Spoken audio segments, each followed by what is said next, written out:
Hey guys, welcome back to the Rockford Ordinance, where every Tuesday night you get to hang out with the best bunch of guys and gals you ever came across. So, welcome back. Glad to have you. I look a little dark tonight. Can't even see my eyes. What's going on? We need a little more light in this room, huh?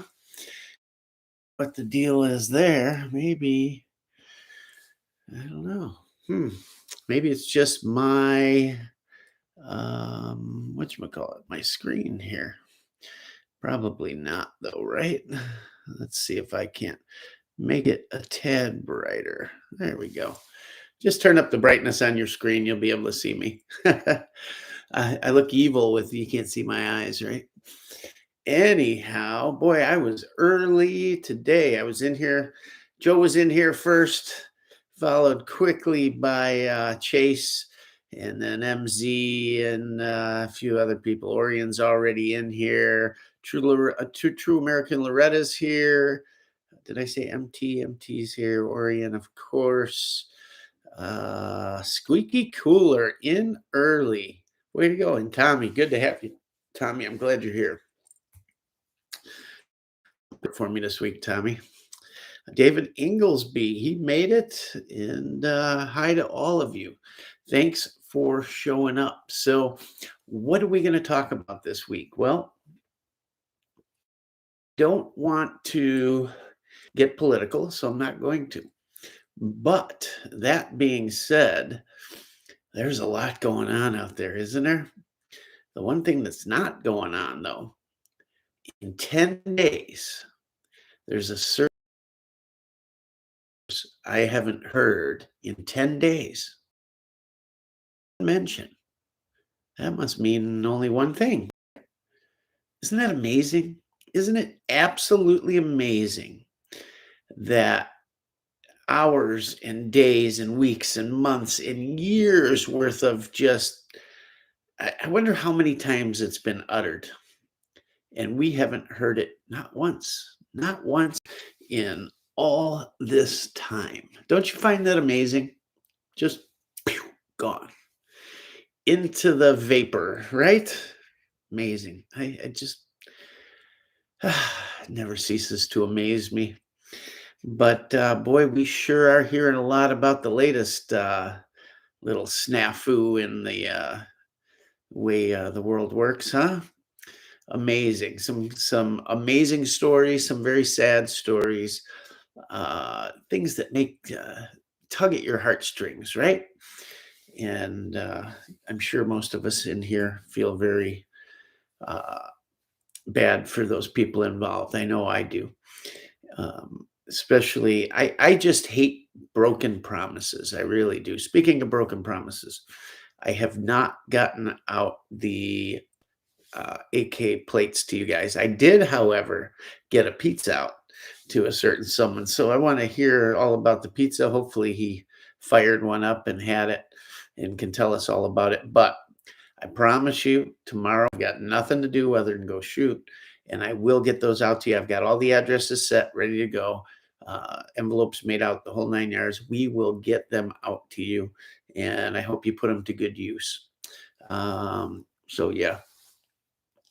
Promises. We made them a promise when they denuked that we would be there always and forever, have their back, have their six. And, you know, when a country as great as ours promises you something like that, you must feel great, right? I mean, that's a big warm hug, right? Anything happens, we're there. How do you just go back on that? How you put all your trust and all these lives and livelihoods and your country, your home, your possessions, all of it in the hands of our government, and they failed. They literally broke their promise. They're doing nothing.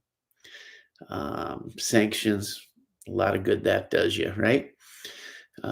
When things are going boom. I don't know. I feel awful about it to the point where it almost brings me to tears on some of this stuff. I just have such a great appreciation for this great nation and the things we do. And I maybe I'm just naive, that I hold things in such high regard, and these principles.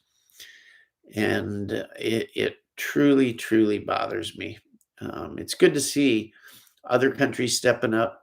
It's good to see individuals stepping up. I did hear a report that I forget how many tens of thousands, um, maybe over 100,000 people showing back up into the country to fight, including individuals from, I saw Britain, the US, Ireland, a lot of individuals. Now, I don't know if these guys are mercs or ex special forces or just people that care. It's a terrible thing. And how about Poland? Are those people stepping up or what? Um, the women are leaving baby carriages and strollers at the train station, full well knowing these ladies coming with their little ones that have no way to, uh, you know, get them around. They're carrying them, and their arms must be awfully tired all these days, right? But they're leaving them there. They're all lined up, and they said, "What a shot! An iconic picture." But I almost, at first, looking at it, was very ominous, right? This empty train station, no one around, and these empty baby carriages sitting there unattended. It was very ominous till you realize what they were left there for. But I still couldn't get it out of my head that just them sitting there empty just seemed very Walking Deadish or something. I don't know. Terrible. These children at that young age have to be uprooted, and then I also have this other feeling that, they mandated that all the men stay behind to fight. That's great. Of course, most all men would, right?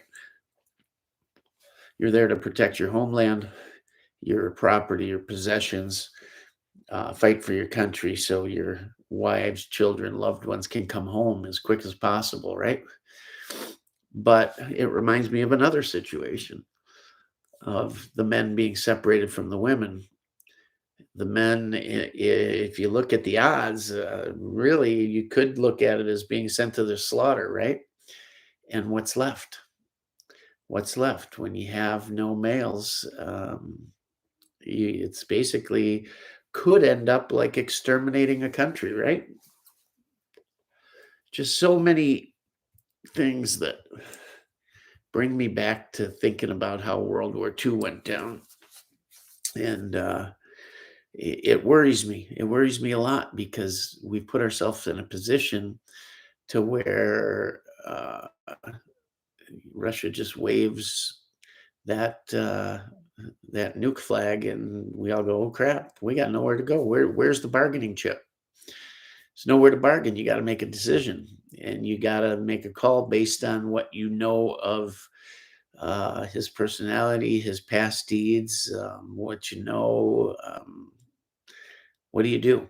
It's a tough. It's the worst position to be in. We have been put in the worst spot that I think we've ever been in because there's no answer to it. Uh, I don't know that you can take that risk, right? So it effectively neuters you, completely neuters your country, in any response you may have. Hopefully, but greater minds than mine can figure it out. I don't know. But it all led me to, what if something does go down? What if you say, it's not going to happen. What's the odds? If we do something, will he respond? And if he does, would it be like that? Or would it come here? What would it be, right? Well, I know this, they're saying it all over the news. 10 days ago, these people were living normal lives, going to school, going to work. They never thought in a million years this would happen. Now, that's kind of wishful thinking on the media's part because they had plenty of warning of what was coming. Over a year ago or about a year ago, they put 70,000 people right on their border and told them it was just military action. Don't worry about it, just a little exercise. Um, if you're paying attention to the world around you They had plenty of warning, right? But that being said, what do? You got a job, you gotta go to work, you gotta pay the bills, right? You gotta bring in that do re mi. The world stops pretty quick when the dough stops flowing, right? So you're going to work, you're going to school, you're raising kids, you're raising a family, you're paying bills, you're feeding everybody. What do you do? Do you stick your head in the sand and say, not going to happen, no big deal? Do you look at it in reality and say, pretty good sign that something might be brewing. And will it happen? I don't know, but I'm going to be prepared for when it does.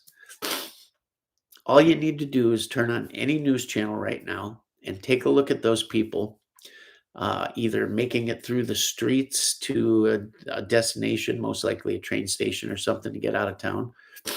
Look at them at the train station. Look at what they're wearing. Look at what they're carrying. Look at how they're carrying it. Um, and just that in itself, all they got is what they can carry, right? Even those that went to the border with their vehicles, the wait was so long originally that most vehicles were abandoned and left there and they crossed on foot. The lines went down dramatically, but who knows if those with cars got through or were the roads blocked with those abandoned vehicles? What happened? So now, in America, we love the automobile. We look at it as our second shelter, our second castle, our second home. We've got SUVs and pickup trucks and motorhomes and trailers and things that can carry all of our belongings. And some people do live full time like that, right? Everything can come with them. Everything's got a place and everything in its place, and they can pretty much move their lives about as they want. But what happens when you get caught short? What happens when maybe you've been planning and you got stuff to protect yourself and you got boxes of stuff to feed those things that protect you, and you've got gear, equipment, clothing, personal items, maybe body armor, all these things. But how do you transport it? If you have to, Now, they say, I think it's 1.4, 1.6, 1.7 million, however many. Let's say it's 2 million people left out of a country. What is it? Is it 12 million, 47? I don't even know. I've heard so many numbers. But in reality, it's just a percentage, right, of the people left. Who are those leaving? Obviously, women and children. The men are staying behind. Elderly. Um,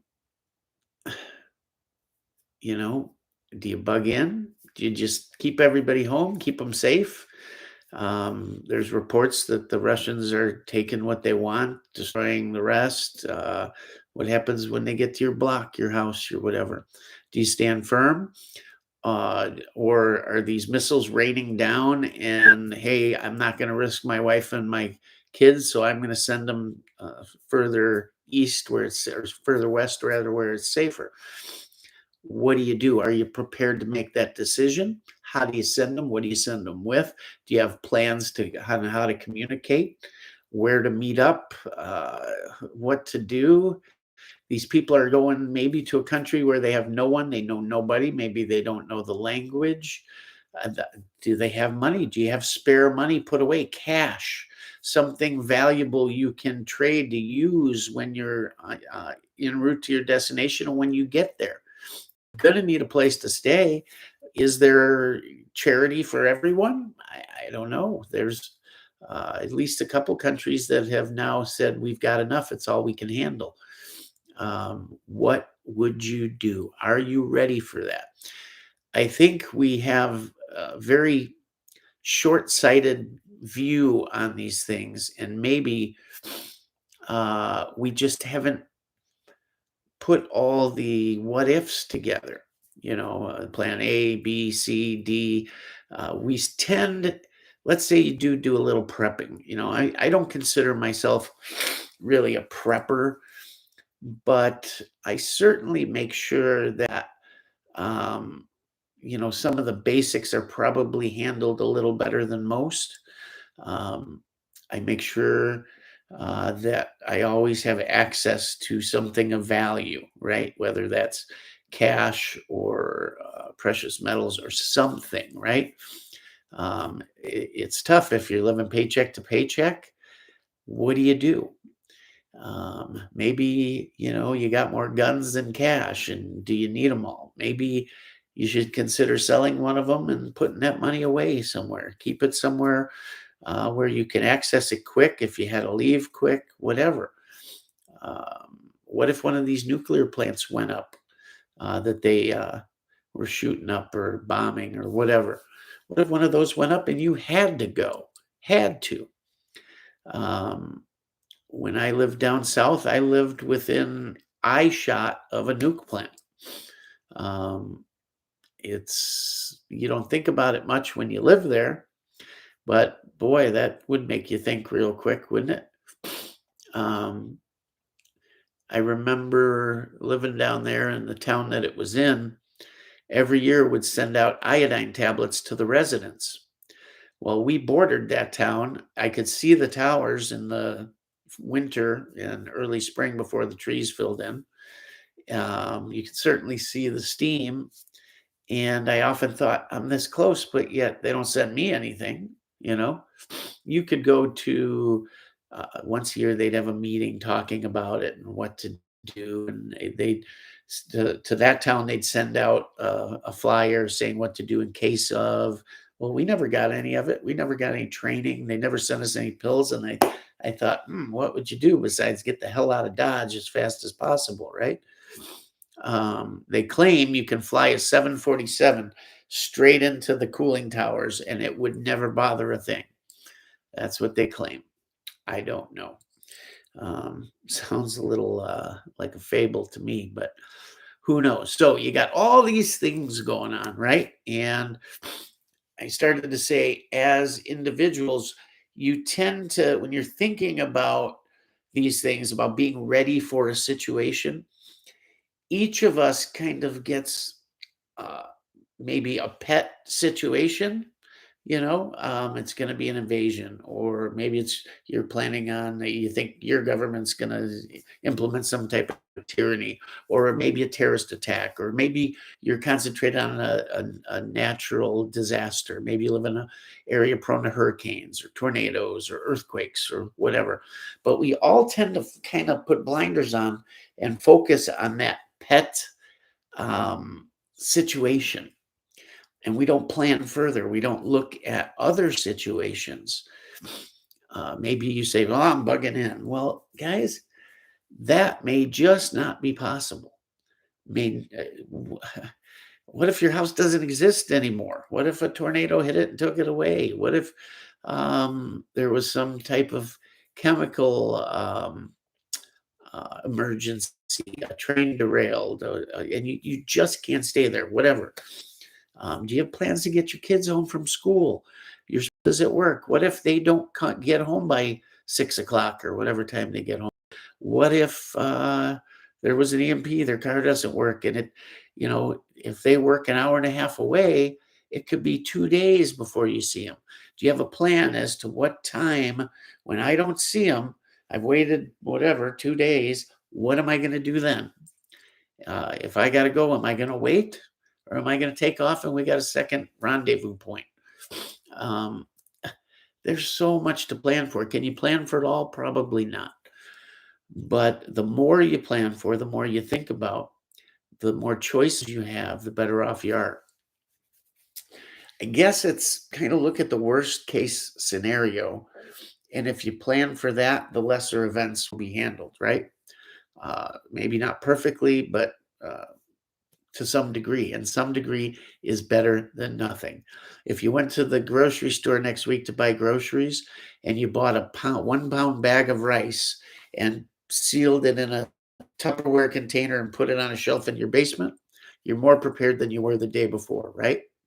If you got an extra 20 round box of ammo and you put it away, you're more prepared than you were the day before. If you got yourself a good pair of boots, uh, you don't have a lot of money on hand, maybe you went down to Goodwill or Salvation Army. They sell all kinds of Some stuff brand new with the tags on it, people give away, right? Because they just haven't used it or whatever. There's stuff to be had for not having a lot of money. We've got people in here that a lot of expendable income, but yet, they scrimp, they save, they work toward it a little bit at a time. Um, Joe, prime example. He's got a lot of stuff going on in his life that takes his time, his resources. He has to get it handled, right? But he manages. He's way better off than he was 2 years ago, right, Joe? You're way better off than you were 6 months ago when we were sitting here talking about stuff. You manage somehow. There's always a way, but you better have a plan, something. It's like having savings. You can make all the excuses you want. The bills are too high. Oh, I got a mortgage due. Oh, the kids need this.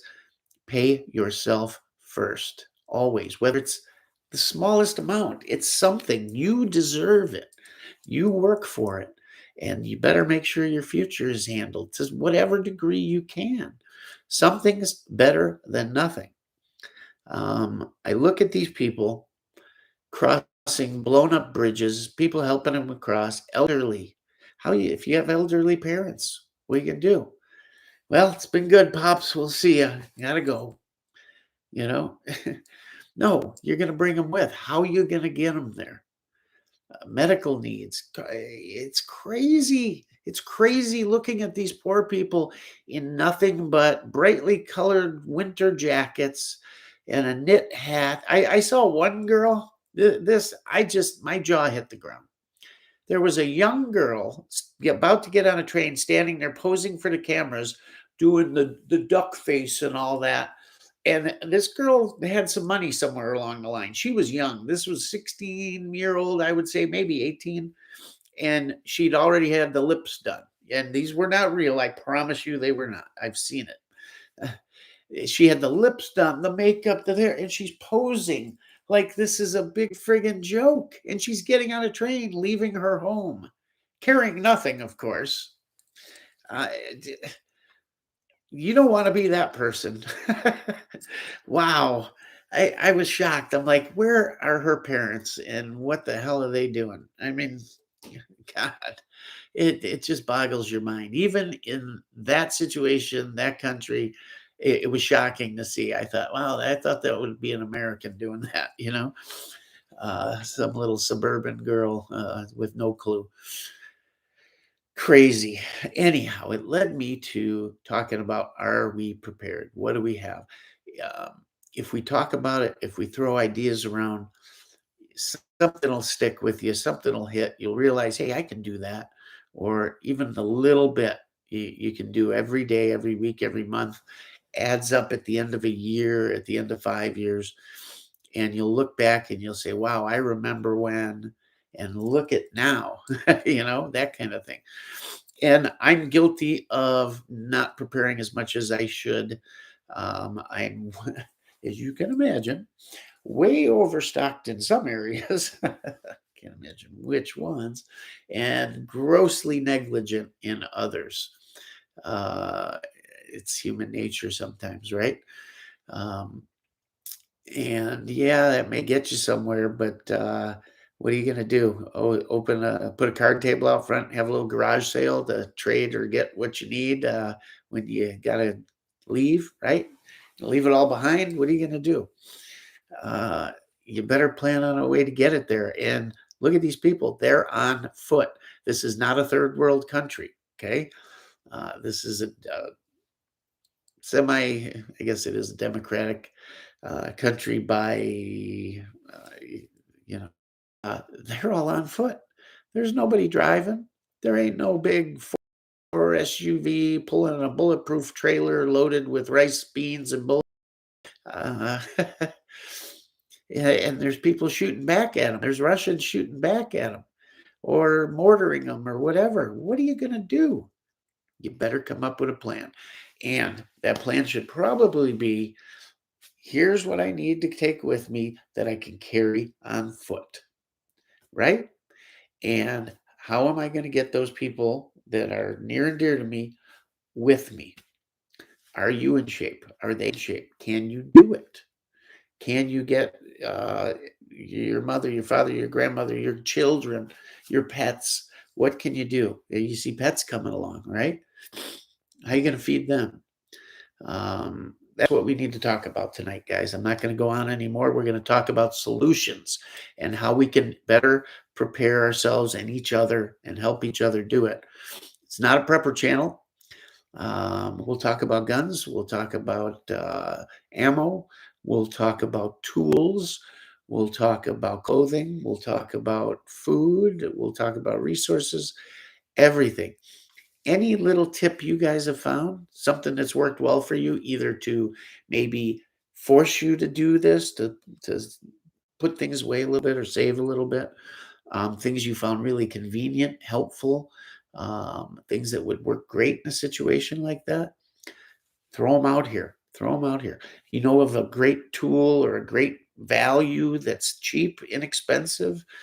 Let's face it, we all have a budget we got to stick to, just some a little larger than others, right? And some a little smaller than others. So it's always the more inexpensive, the better, as long as it's solid equipment. You don't want to waste money on something that's not going to work when you need it. So let's get into it. And again, we're planning worst case scenario, which would be on foot, right? And what you can carry. So we'll talk about that. But real quick before we get into it, because when I end up running long, some of you guys that bailed out early will miss it. So I want to go through it. We're going to do the blade of the week. And this week I've got two. And they go toward that prepping thing. And they hit a price point that pretty much anybody can afford. And they do the job really, really well. They just fit so well. So once you get past your, let's say, a sidearm, a long gun, and your magazines, what else? What other tools are you going to carry? Well, I watched these folks trucking through a city, through backyards, little thickets, whatever, buildings that have fallen down, debris, rubble. Maybe they had to get through it somehow. Or maybe they couldn't make where they were going in the night, in one day, and they had to stop for the night, and they need a place to stay. Well, here's something that can do a lot of things. It's made by Gerber. It's not a knife, as you can see. It's all dirty. I've used this. I've used this a lot. I use it around the house. It usually stays in my truck or in one of my backpacks. And for some reason, it always, when I have a situation that I can use this in and it comes to mind, bing, oh yeah, the Gerber, I'll go grab it. So it comes in a nice nylon case. It's got belt loop options. It's got Velcro options. It can molly on or go on a belt or what have you. It's got a nice closure, good Velcro, and it is. You got a knife and you think, well, I can cut rope, I can do that. What if you need a tent pole, a tarp, and you want to put it up somewhere just to cover you, keep your family out of the rain, whatever the case may be. Maybe you're trying to get through somewhere, a structure, maybe you're caught. You need to get out or get through or cut a branch or whatever. Well, this thing is great. It's got a nice craton handle. It's like a giant folding knife, right? Thin, flexible blade. It's not going to break on you. I have sawed, matter of fact, if you look real close, you might think that's rust on the tips there, right? See that? That's actually wood in there from the last branch I cut. Here, see all that crap? I'm lucky it didn't rust, but I guess that's a testament to it. It's a light wood, maybe pine or something, because it's got some sap on it. But I've cut more branches with this than I can count. I use it during bow season, clear a shooting path out in my tree stand, etc. It does come with an extra blade, and they change out really easy. This is a finer tooth blade. You can see quite a bit finer. So while this has the teeth where every other one is bent out like this, it's This thing makes quick work. You could take a 3-4 inch branch and be through it in less than 20 seconds. I'm not kidding you. When this thing gets going, it tears through. And it's got a nice curve so it stays on it. The handle's big enough and placed well enough that your wrist isn't doing weird things. To change the blade, you just loosen the knob, pop it out, put it in. It locks in place. This is the lock right here. It folds nicely and goes back in its case. It's just been, I I forget to tell people about this thing because I don't know. I've sawed 2x4s with it. I've trimmed things for quick outdoor stuff. I've done all kinds of stuff with it, and it's certain the bolsters on it are nice and tough.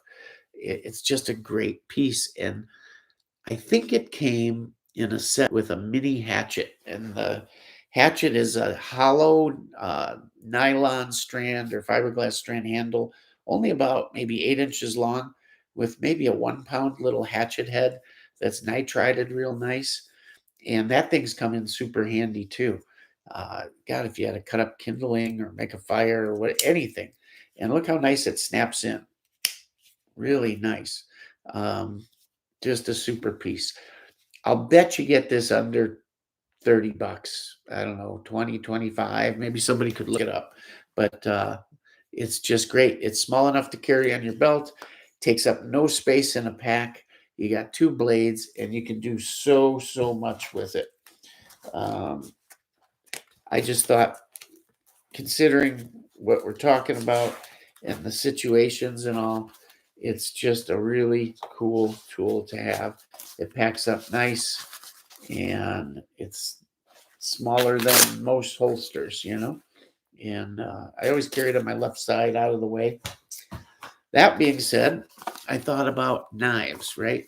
And when we talk about knives, you think, well, I'm not a knife fighter. Well, either am I. But a good knife is irreplaceable. It does so many things, and you can't do so many things without one. I guess the best type of knife is a all-around camp knife. Maybe I've got one I'm going to show you next week that almost can double as cutlery. And in a lot of cases, when you look at the 1800s, the mountain man, this and that, they had one knife to do just about everything, from cutting the meal on their plate to gutting an animal to whittling to whatever. They had one knife, and this one is inexpensive, yet I love it. And it's maybe not the greatest quality, but it does so much so well. Inexpensive, lightweight. I just love it. I bought it on a whim, and it's turned out to be one of my favorite knives because I love the look, everything about it. And it's made by Buck. Here, I guess I'll start out with the sleeve here, or the sheath rather. So it's got a nylon sheath, and it's got a plastic liner. The one thing I don't like about it is this: you get a rattle even when it's snapped down. That plastic sheath rattles. So I don't know if you could line it or something, but it's a very simple knife. It's powder coated. It's super thin, and it's just, essentially, I don't know what that is, 1/8 of an inch, a little more maybe, stamped steel, one piece all the way through. They just cut it out of a sheet of steel and grind it into its shape and sharpen it. But that being said, of course, it's full tang, right? Because the whole damn thing is just one piece of metal. It's one of the sharpest knives I've ever had out of the box. If you can hear that, super sharp. It's so usable. Look at the shape, how unique it is. You got the finger grooves here, and those can be used for other things as well. But it really a nice grip for your thumb up here, and this really elegant arch here with the drop point that sweeps back up, and the blade follows that same thing. Plus this nice notch here for your finger and the guard here. It is so comfortable in your hand, and you can maneuver it and use it and cut and so many different things. The handle is like a rosewood, real wood. It's put together with these screws that have Allen heads. And I've taken this knife apart because one of the scales became loose, even though it was as tight as I could get it. The wood just shrunk up on it, and it just rattled a little bit or moved a little bit. So what I did was I took some adhesive, Gorilla Glue to be specific, put it in there, bolted it back up, and tightened it up and left it for the night. Well, if you've ever used Gorilla Glue, don't use it. Get rid of it, throw it away. It makes a ginormous mess that you can't clean up. It activates. If you don't read the bottle, it'll never work for you anyways, because one surface has to be wetted down with a atomized spray of water, and it reacts with the water. But what it does, it ends up being like that great stuff, that foam sealant. Oh my God, this stuff expands. It oozed out. It was all over the wood. It hardened like a rock by morning. And these beautiful wood scales were destroyed. They were covered in yellow gunk, hard as a rock. And I mean hard like a rock. Now, it fixed the problem of the scale moving. It's never coming apart again. But I had to get all that stuff off. And I didn't want to ruin this finish. It was gorgeous. I bought the knife because I liked it with the black. I literally worked off the chunks of it down to where it was just a layer. And then at night watching TV, I would work my fingernail and little things until I got it perfect. There's not a speck left. And I didn't lose any of the finish. You have no idea how much work it was to do that. I probably did it over a year because I could have just went and bought another one, but I couldn't find it anymore. And now I'm around. So yeah, you'd have no idea what work I did to get this knife back. But look at the shape of it. It's what makes it not only beautiful, but just so handy. And because of its design, just out of thin sheet metal or sheet steel, um, it's inexpensive to make. It's solid because it's one piece with two scales, and just so useful for everything. Razor sharp, it'll cut through anything. It's super light because of that, although it's got enough heft that if I needed to pound something a little bit, I could. The powder coat, the sharpen, how sharp it is, and the nice sheath. And I think this was maybe 25 bucks. I'd be shocked if it was 30. I don't remember. But and it's buck. It's made in the USA. Says 620E. I don't know what kind of, that's the steel, I guess. But yeah, it served me well. It stayed this good looking, even though I've used it a bunch. I haven't had to sharpen it. It's held its edge really well. It hasn't rolled on me, even though I've done some tougher stuff with it. And just a great all around knife. And I thought, these are both inexpensive. I've used them. I've proved them in the field. They've worked extremely well for me, and they don't cost a whole bunch, and they do so much, and they add to your kit. Um, that's just the start, right? There's so much more, so much more. These are basics, right? I think about it. I got 300 knives over here. I kid you not, maybe more. Uh, God, if I could just get down to one or two good ones, or one for each family member, good ones, get rid of the rest. Imagine what I could do with just that to get us ready for things. Now, I've got a lot, but not a ton. Anyhow, two inexpensive tools that can add a lot of function to a kit that can be packed in a bag, carried on your back, rolled in a roller suitcase, whatever. And two essentials, really. And the only thing I would add to that is a multi-tool, like a Leatherman. When it comes to multi-tools, guys, gals, don't skimp.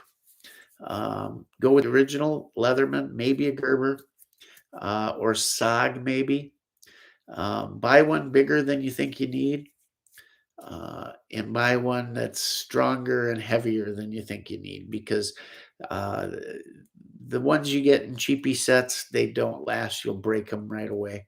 I promise you. I've broken hundreds of them that I've been given as giveaways, this and that. Even one that said Snap-on on it, I busted it. Snap-on gets these cheap stuff. They just license their name to it, and they're junk. Anyhow, that was our blade of the week. Wanted to go through it, and I adapted it to what we're doing today. So let's see what you guys are talking about, whether it's food, med supplies, whatever. I just can't get that out of my head. These people all on foot, nobody in a car, nobody on a scooter, a motorcycle, a quad, nothing. I get it. It's not America, but think about it. It could easily come to that, guys. What if by the time they decided to go, the gas stations were empty? Maybe you can't take the car. Who knows? I'm going to go through the chat here real quick, but before I do that, let's talk about a simple solution, especially with gas prices right now, right? So I've slowly become my parents, right? I don't know, maybe some of you are like this. I've never been like this when it came to fuel, gasoline, because most of my career I was in the automobile business. Most of my life I've had free cars, demos, and usually free gas. And at least half my career, free car for my wife, and gas too. So it's I'm not as I don't notice it as much as other people do. I get a kick out of people that drive 10 miles to save 3 cents a gallon, and they're constantly watching gas price. Oh, did you see gas went up this weekend? Who gives a shit? You know, I never care. I don't even look at the price of gas. I pull in the closest one, I throw the thing in the tank, and I fill it up. It's not worth my time and my effort. There's other things. I get it. I don't buy gas next to a highway in a tourist area, whatever. I get that. I'm not going to pay exorbitantly, but most of the time it's within 2 cents a gallon. Now, today's a little different, right? Normally, I would fill my car up or truck up when it got down to about a quarter tank. I've always taught my girls to keep the car filled at a half a tank or more. Just when you see it, fill it. Keep it filled all the time. I want my girls with their cars filled. We have sort of bug out plans of where we had to go and where we would meet, and if we couldn't get together, to go together. And 1 tank of gas will get us there. So I make sure they keep it. When the kids were away at school, same thing. Keep that thing filled. I don't want it at 3/4 of a tank. I want it filled. You go out, you use the car, because they don't use it that much on campus. You put a gallon in. I don't care if it's 2 gallons. Stop and fill it. What if there's an emergency? You need to get home 300, 400, 500 miles, and dad's not there to help you. Keep it filled. The other day, I went to go fill yesterday, knowing that fuel was going to be more expensive today. I was going to go to Costco because that's a lot cheaper than regular. And the older I get, the more I start paying attention, right? Personal cars and all, I don't get free gas, right? In the current position I have, I don't get free gas. So paying a little more attention. And even then, my wife always says, go to Costco, it's cheaper. Well, Costco is a long way. I'm not going there if I'm near it, fine, no problem. But otherwise, I'll go wherever. But I didn't have the Costco card with me yesterday. So I went today after work. I saw on the way there $4.33 a gallon, $4.88 a gallon. And up there, I saved it. I tell you the truth, I didn't look, but I think what my wife told me, it was like 30 or 40 cents, maybe 50 cents cheaper a gallon. It cost me $80-some to fill up my pickup truck tonight at Costco. I think 84, 85, something like that. And I was under a quarter tank when I did it. That being said, here's my tip. Not only keep your tanks filled, in situations like this, you're better off filling it today than you are tomorrow because prices are going up, period. So how do you beat inflation? Well, I've probably got, I'll tell you exactly how much I have. I have 42 gallons of gas right now on the property in my shed, and it's stored in 5-gallon jerry cans, just plastic ones. A lot of them brand new, never used for anything other than to store um, gas. And I filled them up. The oldest one I have, because I rotate them right now, is from January, I believe. I put masking tape on them and I put a date when I filled them. When I run to the gas station, I fill them up. If I'm using one for lawn equipment, etc., I keep it replaced, and I rotate them out. Let's say I need gas in the truck and one is hitting 3 months old. I take the oldest can, I put it in my truck, and then I go fill up and take that can with me.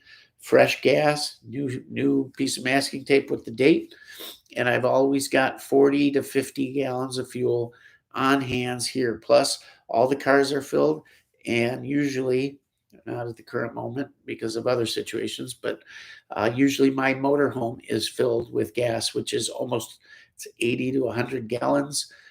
Plus, that supplies a generator and everything else.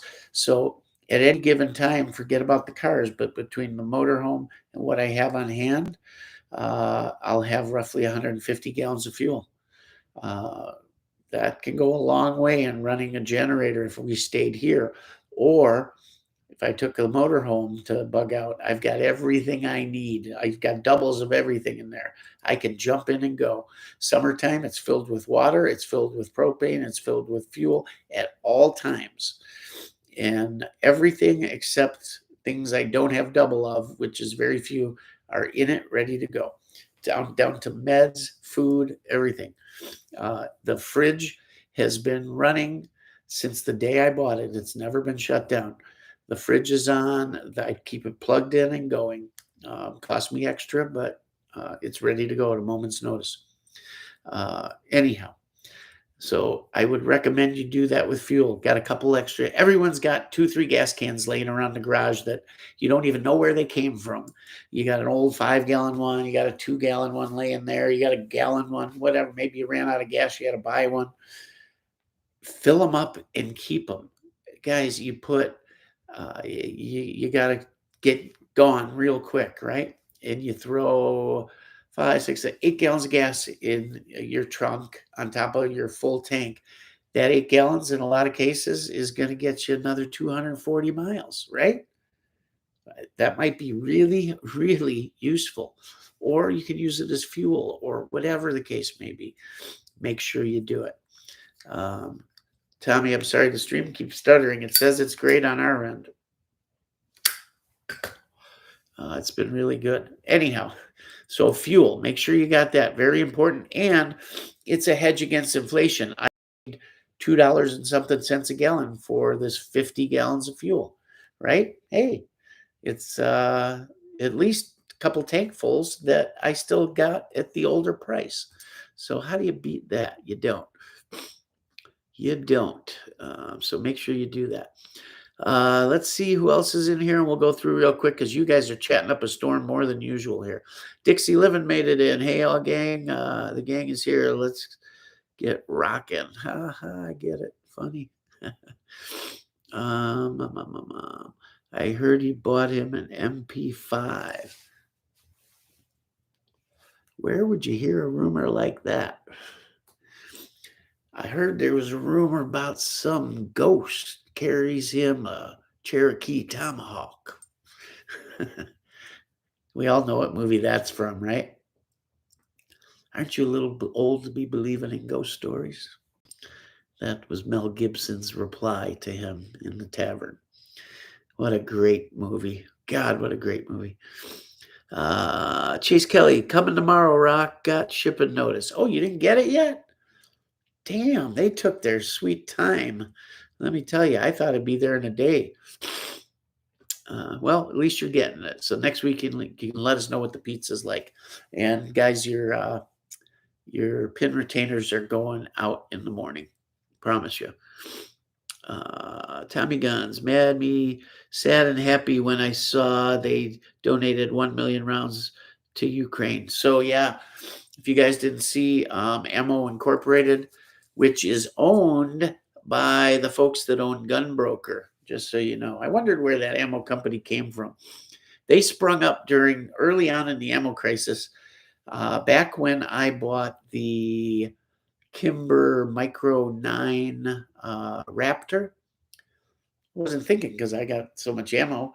I bought it and I'm like, hey, don't you get, they had no 9 on the shelf. Don't you guys keep ammo in back so when a customer that buys a gun can get a box or two? Oh, yeah. Yeah, we do. I said, well, take my box or two. So we brought 2 boxes out.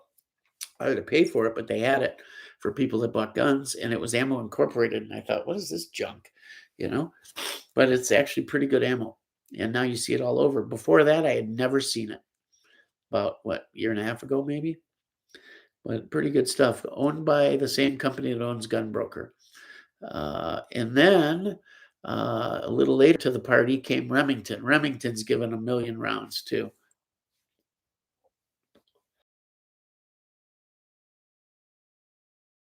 Unstable connection. It clears up. If it like gets bad, let me know. But the trend I'm seeing is no ammo outside NATO calibers in stock locally, made outside USA or Mexico. Uh, and if we have another summer of love, we're in deep shit. Yeah, you're seeing the NATO calibers, 9mm, 5.56, 308, that kind of stuff. But around Christmas, they were loaded up with all kinds of calibers. That was the best supply I've seen was around Christmas. They must have been holding on to it to put it out, you know. But that being said, there's a ton of other calibers now available at the local Farm and Fleet and all kinds of stuff. There's 40, there's 9, there's 38, 357, 10mm, 300 blackout, 762 by 39, 223, 556, 308, 270. I even saw some 30-30, lots of 22 shotgun slugs, uh, uh, waterfowl, turkey, everything pretty. Sometimes it gets a little low, but they seem to have a bunch of stuff. And I've seen 7mm Mauser, 8mm Mauser, 243, bunch of stuff. So I don't know about down by you, maybe not, but up here we're seeing it. So I don't think we're going to see ammo crunch right now. As you guys were saying, well, what if our military gets involved? Think about it. During the Iraq War, uh, Afghanistan, one guy brought up Vietnam. I didn't think that was a fair comparison because there's nowhere near the amount of guns that there are now, especially in other than hunting guns. You know, black guns just weren't a big thing yet, and it was never a problem. When we take action, there's plenty already stockpiled, and they don't seem to ramp it up right away. So shouldn't be a problem. In my opinion, they are committing genocide, says Tommy. I agree. I'm sure you're talking about when I talked about, you know, the men staying back behind. What's going to be left? Women and children, right? You take out at least a generation, maybe more. Maybe it's crazy, the similarities. I see a super chat in here, and I'm not down to where it's at, so I can't tell who did it, but we'll get to it. Trust me. Is it Joe, maybe? I think it's Joe, but we'll make sure. Whoever it is, thank you very much. We appreciate it. I'll hit on it like I did last week real quick, guys. The only thing left supporting the channel are these super chats because most videos are demonetized today, just about everything. And I finally decided, screw it, I'm not going to wait for them to approve it because they never do anyways. I'm just going to put the videos out as I do them and go along. I am going to touch on, when we finish on this, are we prepared thing, going to touch on the Mossberg 590 trench gun. And unfortunately, I got some bad news to report. It's not going to be that wonderful, great piece I thought it was going to be. There's a lot of issues with that thing. And it's not just mine, let me tell you. When you start looking, man, they've been talking about that thing for years. How in the heck it passed muster with the Army and the Marines, I have no idea, because it had to be cherry picked, because there are so many problems for so long that I got to imagine the Marines and the Army are seeing them too. I don't know, but yeah, I'm not quite as stoked about it as I was last week. Tried to get a video together on it last night. The video is shot. I just got put together, but just didn't have time. So we'll work on that after the stream. You'll have it tomorrow. I'm going to jump through these quick because there's so much. If I miss you guys, I go back and read them. Gabriel Budish the third, tool ammo $7.99 a box at Cabela's. Just FYI, good price on it. Most of the Russian stuff I see now is at least $10 a box at most places, unless you're buying in bulk. Crazy. I remember a good price on sale was $2.99 a box recently, not all that long ago. Which town, Rock? Zion? I used to live right near the Zion plant in Gurney years ago. And then my most recent living down in Illinois was right next to the Byron plant. Yeah. Yep. Both of them about the same distance too. Most of you, a lot of you, if you think about it, if you live, most of you, I bet, are within 30 miles of a nuclear plant. I'd be willing to bet most people. And some may not even know it. It's crazy, or they don't think about it really. Anyone from Washington, mag ban incoming. I thought it already happened. Tori Hanzo brought that up. I know it passed the House, and it was sitting on the Senate waiting to go, and I heard it passed. I heard it went through. How terrible. Palmetto State had a thing out where they would take your order and ship it first before anybody else. They told people, sorry, if you're ordering from other states, we're going to put you back. We're shipping everything to folks in Washington first to get them there before the ban took place. So that was pretty cool of them. One silver lining for us single guys, lightly used, like new Eastern European women might want a green card later. Yes, sir, Bob. I joke about this, so please, if there's any women watching, please don't take this seriously. But we used to joke about mostly Russian, I guess, but a lot of the Eastern European countries that were part of the Soviet Union have some of the most beautiful women you've ever seen in your life. They also have some of the most hideous women you've ever seen in your life. There's nothing in between. It's one or the extreme or the other. Just a joke, guys, but sometimes it seems like that. You either got the supermodel or the babushka. One of the two. AK mags looks like the same length as regular 30 rounders, just stacked differently inside. No, I have not.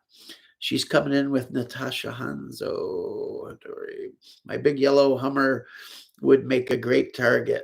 I was planning on Zombieland, not World War III, damn it. Think about it, guys. All that Cold War, that if you lived through that or caught the tail of it, a lot of you guys I think are younger. Me growing up, we were right in the middle of it, I remember bomb shelters in school. Always wondered what was down there. You saw the signs with the arrow going down to the basement where the janitor was, and you never went down there because, you saw Friday the 13th. You saw that. You didn't want to go anywhere near it. And funny thing, our janitor, his name was Mr. Kruger. Holy crap. I remember one kid hung out with him all the time. Had the big key ring like him. It was his hero. But I was going nowhere near a basement with Mr. Kruger. David, it's important to have the things, but like in a gun world, it's about skills. Yep. It's another great thing about prepping, guys. You need skills, right? You need to know how to use basics and turn them into useful things. You need to know what basics can be used as it can make multiple things, right?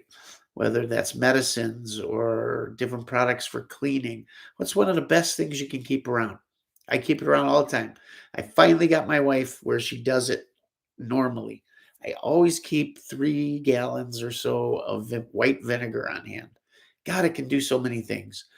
I can cook with it, put it on food, all kinds of cool stuff. It's good. And if you get the stuff that has the mother in it, you can make your own. It's not, I've done it. It's a lot of fun actually. The mother is like a thing of bacteria. It looks like a big booger floating in it. You do it with cheesecloth and a bowl and this and that. You can buy the mother, or someone can give it to you out of theirs, a piece of theirs, and you keep that same strain going. And different ones have different flavors and stuff like that. It's cool. Read a little bit about it. Read, guys, read. Keep books on hand. You find a book, an article, keep a folder, put it in there. You're not going to remember it when the time comes. Why won't you remember? Because you didn't try any of it out. Try it out. Uh, Maybe you live in a city. When's the last time you built a campfire? When's the last time you got a fire going? I know a lot of you, if I had to tell you, go out in the backyard right now and make a campfire, you'd have a smoking mess at best and probably not get it started without a can of lighter fluid or a cup of gas or some used motor oil and a bunch of newspaper and dry wood. What if you don't have dry wood? What if you have no gasoline, lighter fluid? What if you don't have a match or a lighter? You better have backups and you better know how to do it. You better know how to make small fires that are useful. One, so you're not seen, maybe. Two, so you're conserving what you have to gather or find. Uh, Three, so you're not using it up, right? Little things, learn how to do them. You ever canned anything? I had never done that. We figured it out one day. That's something I want to get into. Um, Go get a book from Ball and get us the starter kit, some jars, and cook up some veggies or make some spaghetti sauce and try it out. Um, Little things. Knowledge is power. I tell you guys all the time. Maybe it doesn't interest you. Find something, one thing that does. I always want to know how that works. Get a book, find an internet article while the internet's up, right? It can be a little hard to go to YouTube when it's not working. Let's see. I'm trying to get through this quick. Squeaky cooler. I'm going to mount up my CZ Bren 2 7.62 pistol to my handlebars on my Harley. Maybe my AR-10. Think about other vehicles, guys. Let's say you don't have enough fuel for a car to get to where you need to go. Maybe a motorcycle works better. Do you have a bike? Could you afford an inexpensive, maybe street legal dirt bike, enduro, something cheap you could fix up that could get you somewhere? Maybe at least or maybe you and your significant other, maybe you and your child. Depending where you live, it might be a great way to go. You can get somewhere on not a lot of fuel. You can carry more stuff. Um, depending where you live, quads, side by sides, get you there. Never know. Bicycles are a great way to go. Dixie Livin sent us that super chat. Thank you very much. We appreciate it. Thank you. Your avatar looks a lot like Joe's, but thank you. We appreciate it. Doesn't seem like a lot, guys, $5, but it adds up and it buys ammo for the videos we do or whatever. I always put it toward the channel. It never intermingles. It pays for club memberships, so I got a place to go do all the testing and all that good stuff. So please feel free; it helps tremendously. Da, da, da, da, da. Okay, let's see. What else are you guys talking about here? Let's see. So when I talked about being on a budget, Joe said, Rock, that's how we have to do things here. We're on a fixed budget. You can't do it all at once. Little bits. Joe's managed. He needed extra parts, so he made sure his gun of choice would stay up running. That he had spares. He's building the second one. He got his lower. He was so happy about it. Guys, the harder you have to work for something, the more appreciated and special it is, right? The more you pay attention to, not make mistakes, not make a wrong purchase, whatever. We talked about the mag ban. Svetlana Morgan coming to America soon. Let's see. Joe says the one thing that makes him mad, really mad about prepper channels, they like to throw out problems, but not solutions. I'm about solutions. Yep. Need to start prepping here at my house. Need big bug out bags and start stacking up some canned goods in the basement. Canned goods are great. Great way to store as long as you remember to rotate them. Generally, they'll last longer than most people think. Forget about the expiration dates. Pay more attention to any corrosion that may show up, or a bulging can, or a can that just doesn't seem right when you open it. They'll last quite a few years past the expiration. Great way, cheap, easy, efficient. Buy what you like. That's another thing. Don't go out and buy a bunch of food that you wouldn't normally eat, because you're not going to eat it in order to rotate it, and you're just going to end up chunking it or something. And or when there's all kinds of trouble and other calamities around, something you like, something that reminds you of normal times and home would probably be a good thing, right? Maybe you love beefaroni, whatever, from when you were a kid. I know I do. I love Chef Boyardee ravioli, one of my favorite things in the world. I'll eat it cold out of the can, no problem. I love it. Good stuff. Make sure you stock that stuff you like.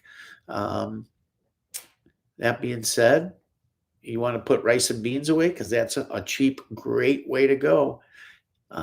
Experiment with it. Make some. You know how to soak beans?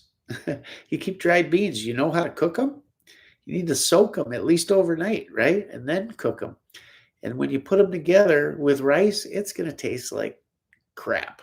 So figure out some simple, maybe you want to keep 3-4 spices on hand that you can dump in there, make it taste good, or a sauce or something, whatever. Powdered, lightweight. What I was getting to with the cans, great if you're staying home. If you got them cans get heavy real quick, right? So plan. MREs are expensive, very expensive. Used to be dirt cheap before years ago, but now they're very expensive. Mountain House, all that stuff's expensive, but Mountain House can be very good. Watch for some sales on it. Pick up a bag or two here and there, or maybe buy a combo pack. The buckets are a great way to go. They have a subscription service.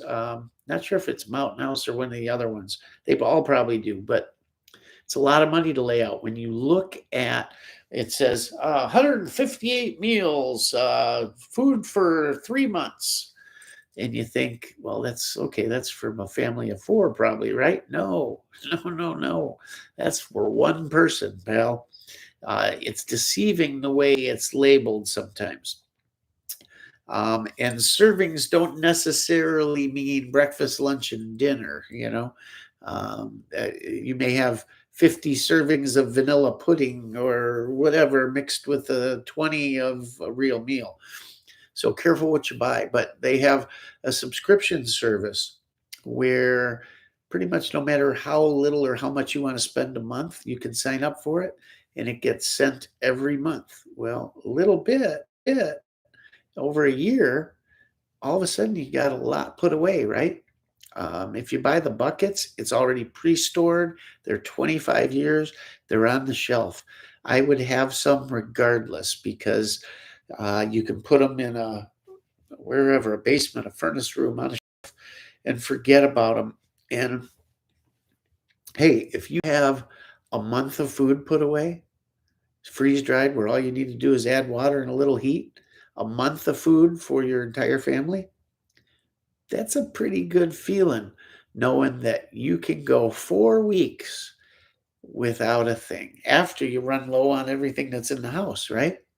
1 month is a long time when it comes to most situations.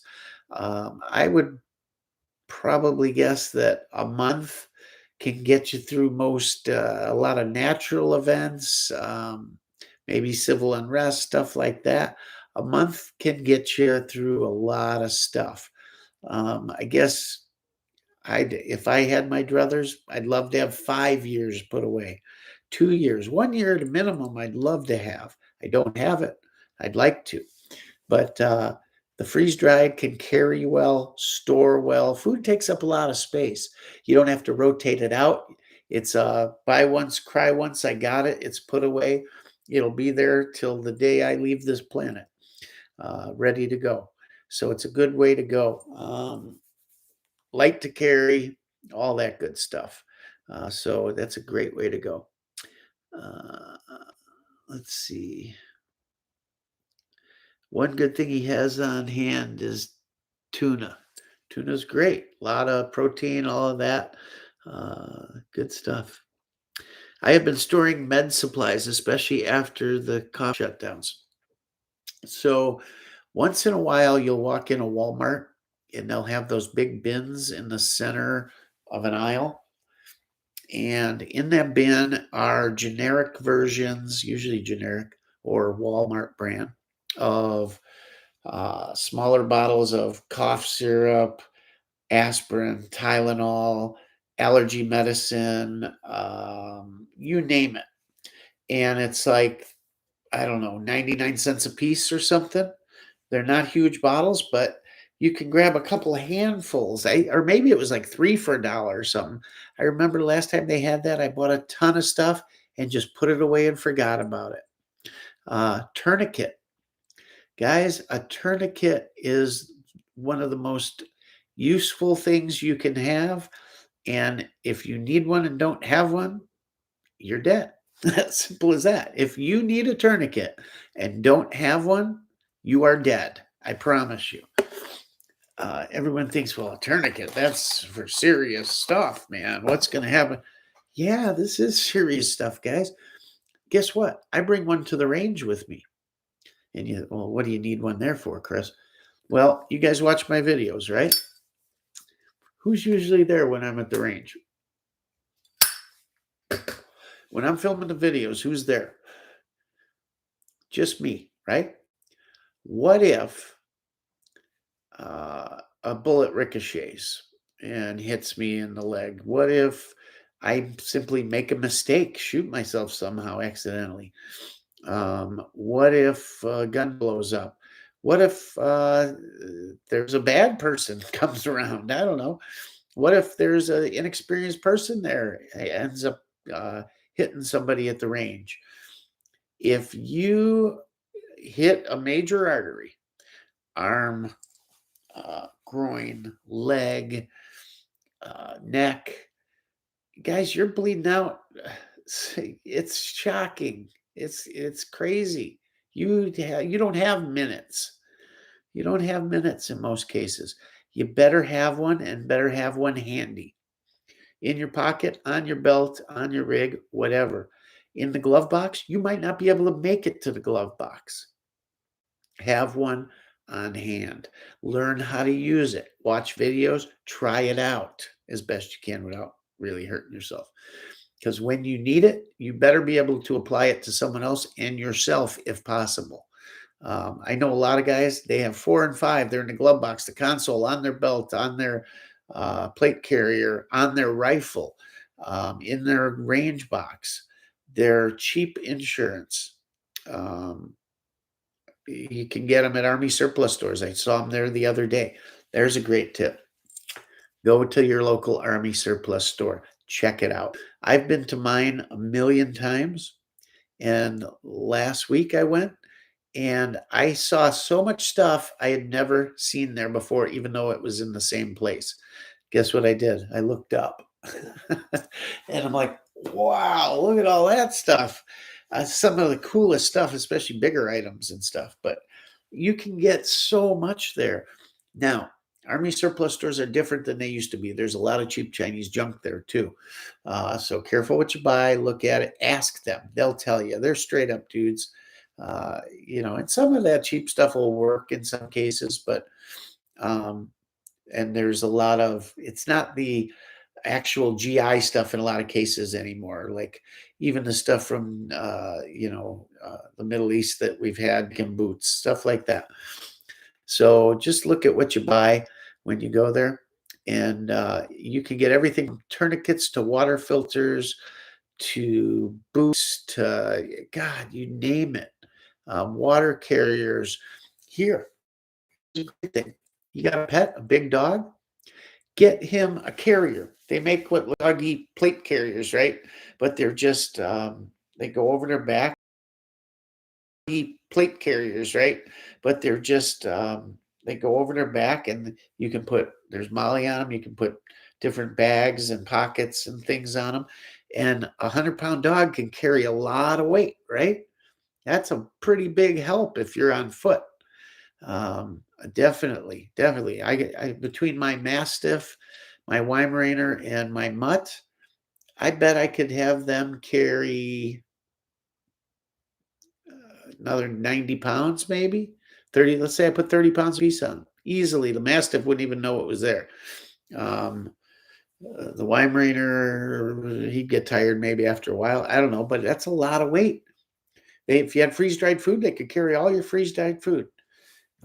Maybe they'd eat it along the way. I don't know. But go to your Army surplus store. Lots of, I buy all my paracord there. I get socks there. The military socks with the padded soles. That's all I wear when I'm not working. That's all I wear. I love them. They're comfortable. They're so cushy. When they wear out, I get some more. I like the cushiness. Great deals on boots. What else do I get there regularly? Here's one thing, simple, guys. Throw it in your bug out bag tonight. I'm just throwing ideas. They're just quick ideas. I've always wanted one, and I never got one. And a couple guys I watch their channels use this all the time. And I go to the range a million times. Every time I'm there, I need to write something down. I don't have anything to write it with. I got one of those, what do they call it? Write when wet pads. There's this company that makes these little memo books, all different sizes, actually, even if shooting logs and range logs and stuff. But I just got a little pocket sized memo pad, spiral bound, and the paper is made in such a way that it will never get sopping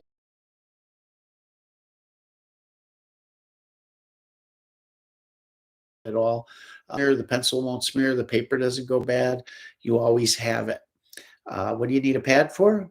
What if you got to leave somebody a note? What if you got to get out and you got a plan that we'll meet there, but it got crossed and your son can't get there in time and he shows up a day later and you're gone already? Where'd you go? You had to leave him a note. Maybe you had to write some directions down quick. Maybe you had to leave a phone number with somebody. Maybe you had to get a phone number. Maybe you had to write a license plate down, whatever. You always need something to write with. In bad times, I promise you, you will need to leave a note somewhere. Have something to write with, okay? And I recommend those Write When Wet, I think they're called, or something like that. So most Army surplus stores have them. Search them online, you'll find them. They're great. That pad was about $6.95, but hey, it's in my bag. It'll never get wet. It'll never get ruined, and it's awesome. Let's see. I thought he had a gun collection. Man, a gun collection. Man, his toy collection is Masters of the Universe. You've never seen anything. His traveled the world buying toys. He bought some in Italy. He goes all over and he finds these things. And he's got them set up. You wouldn't believe what he has. And his gun channels are cool. And he's great friends with Mark Krebs. So you'll see a lot of cool videos on Krebs stuff too. Tommy didn't pick up anything new this week. Rock shames me when I do so, so I didn't. Oh, you're so full of it. God, I'm disappointed, actually. Now I'm going to shame you for not getting anything, Mr. 5 Guns a Week. Gun bully. My Hummer. Who drives a yellow Hummer? Man, I don't know about you, man. Holy cow. Has like 37-gallon tank and it laughs whenever I go to a station. Is it a H1, H2, H3? Those H3 little ones, those are kind of gay, but one of the coolest vehicles I've ever driven was an H2, and I know they are built on basic. So I had bought one at auction for one of our used car lots, and there was a big snowstorm, and I took it home, and I don't know why I never bought one. I promised myself that night I was going to buy one because it was like someone took a giant hypodermic needle full of testosterone and jammed it right in my ass. I mean, that thing was cool. I loved it. I loved it. I like Tahoes and Yukons a lot anyways, but that thing was really cool. It's a shame they didn't keep making them, but God, I would love an H1. I don't know what variant or kind, but I would really like one. They're probably pretty expensive. I never really looked into them, but I would love to have a real one. 8 gallons, 240 miles. What the fuck are you driving? I don't know. My daughter's got a little Honda. What is that? 8 gallon, 25 miles to the gallon, right? Roughly. Something like that. I don't know. What did I figure? 1, 2, 4, 8, 9, 10, I don't know what the hell I figured. Anyhow, my trench gun is a Benelli M4. Nice gun. Nice gun. Expensive gun. Nice gun, though. I had the opportunity to buy one the other day with the collapsible stock and everything. Saying my connection's bad, guys. I hope it's doing okay. I had the opportunity to buy one. The guy told me it was a law enforcement version. It wasn't. Or I probably would have got it because if I'm going to spend that money, I'll spend a little extra and get that one. Will we get one? Probably one day. But I'll tell you what I like as much. And I've shot M4s, and I know the gas system real well. But this, not Benelli, but what the hell is it? God, it's right over here. Same company, different brand. The 1301. I think that's a more versatile gas system. I think it runs a wider variety better. I think it's as good as the M4. I really do. I love that gun. Love it. I'm really glad I got it. And if you got it, hey guys, I get it. I want to have one because it's what the Army uses, and I'm not putting it down. It's a great gun. It's a toss-up in my book between the Benelli M4 and the Beretta. Got it. 1301. The LE version, or the one with the pistol grip. You can't go wrong with either one. And if you don't want to spend that money, buy the Beretta. Great gun. By far, my most reliable shotgun, period. Right in the Rain notebooks, that's what it is. Miguel Valenzuela came up with that. Chia seeds are high in protein and don't take up a lot of space. They are, and you see them more and more in all kinds of recipes and stuff. H2 Hummer, best riding truck. Yes, they ride like a dream. And the seats, GM, General Motors, makes the most comfortable seat in all of automotiveness. Yukons and Yukon Denali's, my family's had a lot of them. We have in the family right now, there's 2, and they're fabulous. The seats are long on the bottoms. They don't cut you at the back of the legs, They're soft, they're cushy, they envelop you, and the Hummer is no different. It's wonderful, and it rides fabulous. And those motors in them are rocket ships. What is there? 6.2 and a 6.7, I think. Great stuff. I wonder how many miles to the gallon a stolen Russian tank gets. Hey, all well. Save the bees. Good to see you. I'm late. Got into a car accident. Oh man, I hope you're okay. The other day, so no rides to the range. Got into a car accident. Oh man, I hope you're okay. The other day, so no rides to the range for a bit. Man, sounds like it might have been bad, huh?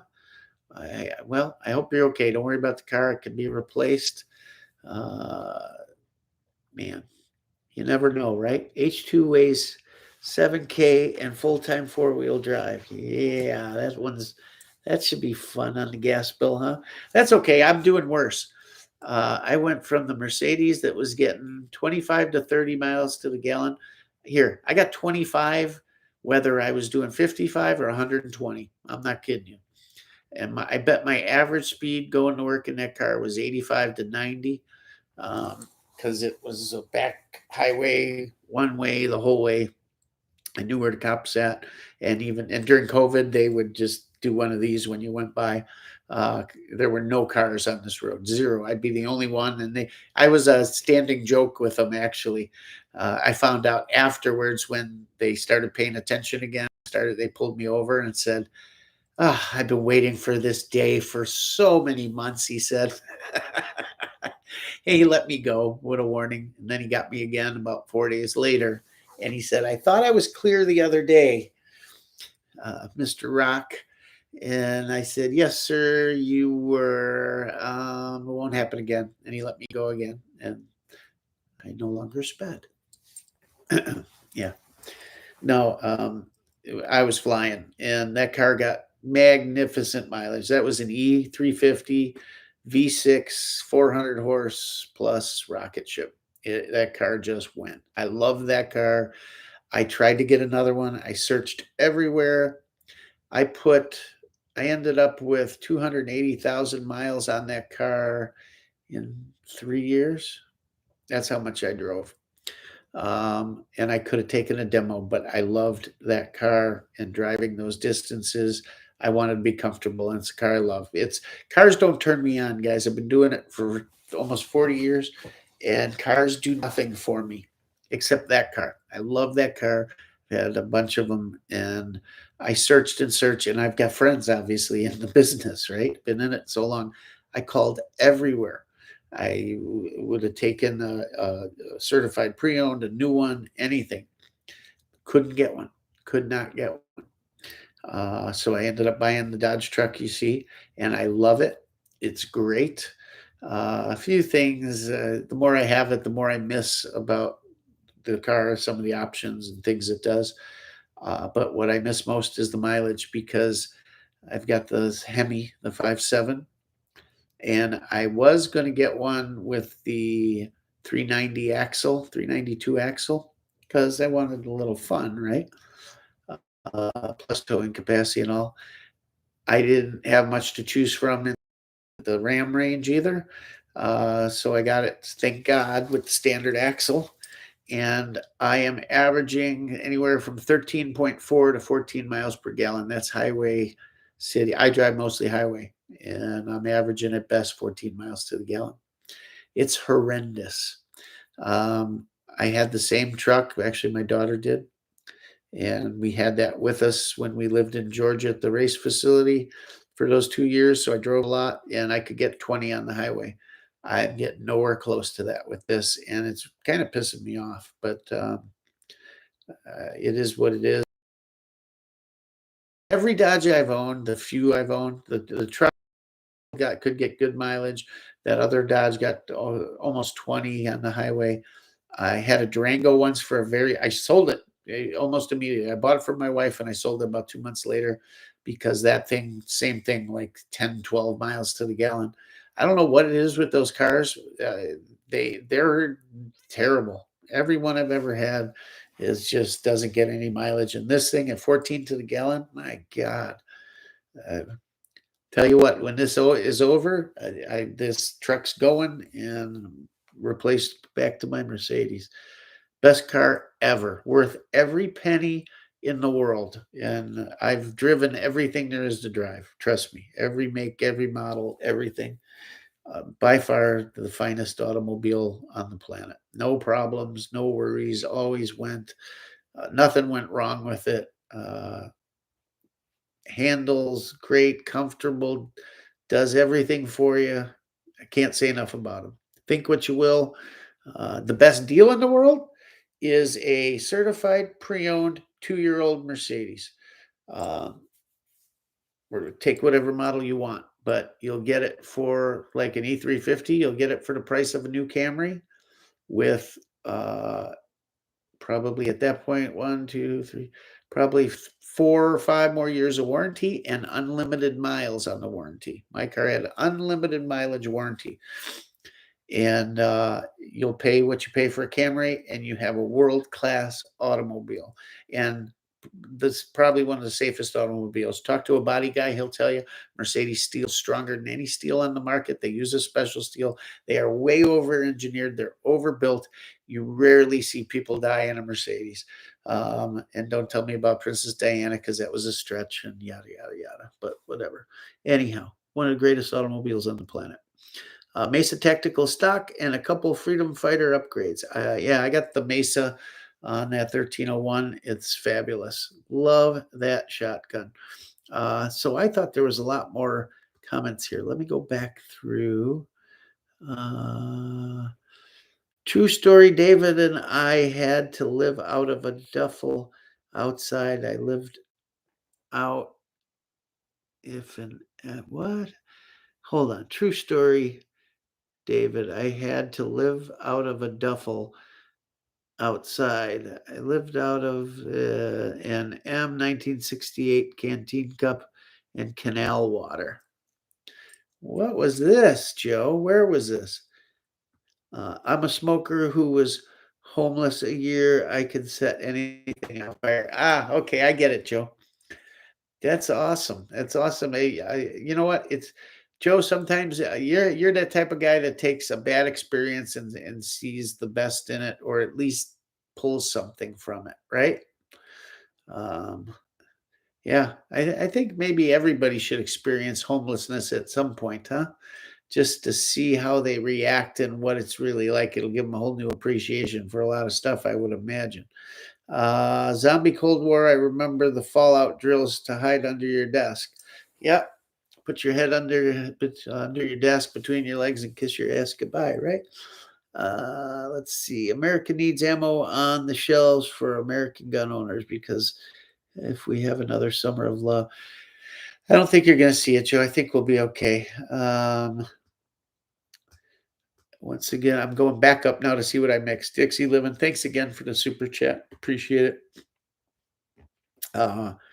Let's see. Tommy called me a gun bully. Joe says I've kept gas at the 7/8 line for the duration of driving. Gas was this high when I started driving during the Bush years. Yeah, I bought my first motorhome to go racing. I got it right before gas hit $5 a gallon. Right afterwards, it hit the 5, and I thought, my God. And then like 2 years later, I went to fill it, and I was like shocked at how cheap it was again. Good for a bone saw for deer too. Yes, it is, with the other finer blade. Yeah, it would work great for that. I don't know if Breezy's still here. I hope he is. Did you guys see that new safety, the ambidextrous safety Krebs came out with? Krebs all of a sudden came out with a whole bunch of new gadgets he must have been working on. He's got a specialized wrench to move the lever for the gas tube, and also the latch for the lower handguard. Little wrench he came out with, ambidextrous safety. And I saw one other thing. I'm trying to think what it was. Was it a handguard or something? I don't know, but he's been busy. He's been busy. We haven't been around lately, but I got to get over. I keep saying I'm going over there. I'm going to make the call one of these days. Breeze, we got to go do it. If you're carrying it, Dave, Canterbury's 10Cs are your base load. Plenty of videos on it. I'll have to check it out. Canterbury's, Dave Canterbury's 10Cs. What does the C stand for, I wonder? I'll have to find out. I'll take a look. Hey, the old saying, guys, ounces make pounds and pounds make what? Pain, right? You want to go as light as possible. Find yourself a good bag. The base of any system is a good bag. One that's comfortable, one that fits you, one that works for your situation. Don't just jump and buy some bag. I know if you're talking money, maybe you got something around the house, maybe you had a giveaway. And at worst case scenario, some giveaway backpack's better than nothing. But keep in mind that you're going to probably be carrying everything you own or everything you're bringing with in there, and you're going to want to keep it. The more organized you can keep it, the higher on your hips it carries, the better it fits you, the more adjustments there are, the easier it's going to be. Things are going to be hard enough, guys. It's so hard. So hard. You're going to want something. So don't just, if you're going to spend some money, a bunch of different things, check out videos, go to the store and spend some time. Grab a bag and load it up with a bunch of stuff. They'll think you're shoplifting, but as long as you don't leave the store, there's nothing they can do to you. Put stuff in it, see how it fits, see if you can adjust it, see if you can reach a pocket for whatever, that type of thing, test them out, see what you like. When you got time is when you need to do this. That's why you need to do it before you need it. Joe says, I don't wish talking about homelessness on anyone who doesn't work for the government, but you will miss running water more than you will power. Yeah, I'm sure. Tommy, you'll buy a world-class German car, but you won't pony up for an HK. Come on. No, I am ponying up for it. I am. I promise you. I cleared it with the wife. Everything's good. Even I will clear purchases that large with the wife. Yeah. Otherwise, I run by the rule of, how's it go? It's better to ask for forgiveness once than to, how's that go? I forget. But yeah, that's a hefty chunk of change, boy, oh boy. But hey, I know it's never going to lose a dime, and most likely I'm going to make a lot of money on it if and when I ever went to sell it. It's as good as any 401k, I promise you that. Let's see where I left off here. All right, I'll get back to that. Let's talk about the 590 and what you guys, I'm giving you a little, because you guys come in here and check out the channel. Let me tell you what happened with the 590. And the more I read and the more I took it apart. I got it the next night or something. I'm messing with it in the shop, and it's just not as smooth as it was when it came out of the box. And it wasn't lubed as really well or anything out of the box. But when I got it, I sprayed it down head to toe with Ballistol, let it soak a bit, and then wiped it all down. And then we shot it. And, when you spray that much oil into a new gun like that, or on it, or it gets under the handguard all over the place, it attracts dirt, dust, this, that. So I'm looking at it, and there's a lot under the heat shield, and it looks like crap. And I thought, it's been on there a while. It's penetrated everywhere. I'm going to take this thing apart, clean it all down real good, oil the parts that need to be oiled, leave that Ballistol in the pores, and it'll be good to go for another video, right? So thinking, how hard can this thing be? I've taken I've taken shotguns, tons of shotguns down. Never read a manual or a book or watched a video on how to take any shotgun down. Just took them apart and boom. for whatever reason, but I've never taken a 590 or a 500 or any Mossberg down. I've never taken it apart. I don't know how over all these years I've never managed to have a Mossberg to take down, but somewhere along the line, like deja vu happened to me, where I think maybe I had one down because I seem to remember parts of it, and it was a pain in the ass then, and it was a pain in the ass now. So I take it all down. The barrel was dirty, right? So I'm cleaning the barrel. I run a patch through, and man, it's filthy. Now, we ran 25 slugs through it and a bunch of birdshot, maybe 40 rounds total at best, and the same stuff. Man, this thing was filthy. It wasn't all from that. There was brownish, super brown, nasty stuff coming out. And I run a wet patch down it, let it sit, maybe brush it a little, run a dry patch down, and it would come out so gross. I thought I was done. I'd run another one. It just kept coming. Just kept coming. It was unbelievable, the amount of brown. But yeah, I'd shine the flashlight down the barrel. I shine it off the back of the bolt usually so it doesn't blind you. And it looked pretty much like a mirror. Not at first, but after second, third time, it just kept coming. I'd scrub. The more I'd scrub, the more it would come. But when I looked down the bore, that shotgun is blued. The inside, I don't think they plugged the barrel when they put the coating on it. It looked black in there. It did not look chrome lined. It did not look even raw metal. And there was a huge streak right down what would be the top of the barrel. Almost looked like it was scraped. But then I noticed something. The bead sight, when they installed the bead sight, they drilled directly through the barrel, all the way through. I don't believe that's common practice. I've had a lot of shotguns, and none of them that I've seen other than this have had the bead screwed into the barrel and all the way through to the bore. That being said, it was sort of flush, but there was just a little bit hanging into there. Well, I think what it was doing was it was catching lead from the slugs or something and leaving a streak there. But you would think the streak would start at that and past it, that last inch. This went about 2 inches before and only there, which means to me that maybe it's not completely concentric down there. Maybe when they drilled in, it put just the slightest depression in the top of that barrel. And that's why the streak was there. That's the only thing makes sense to me.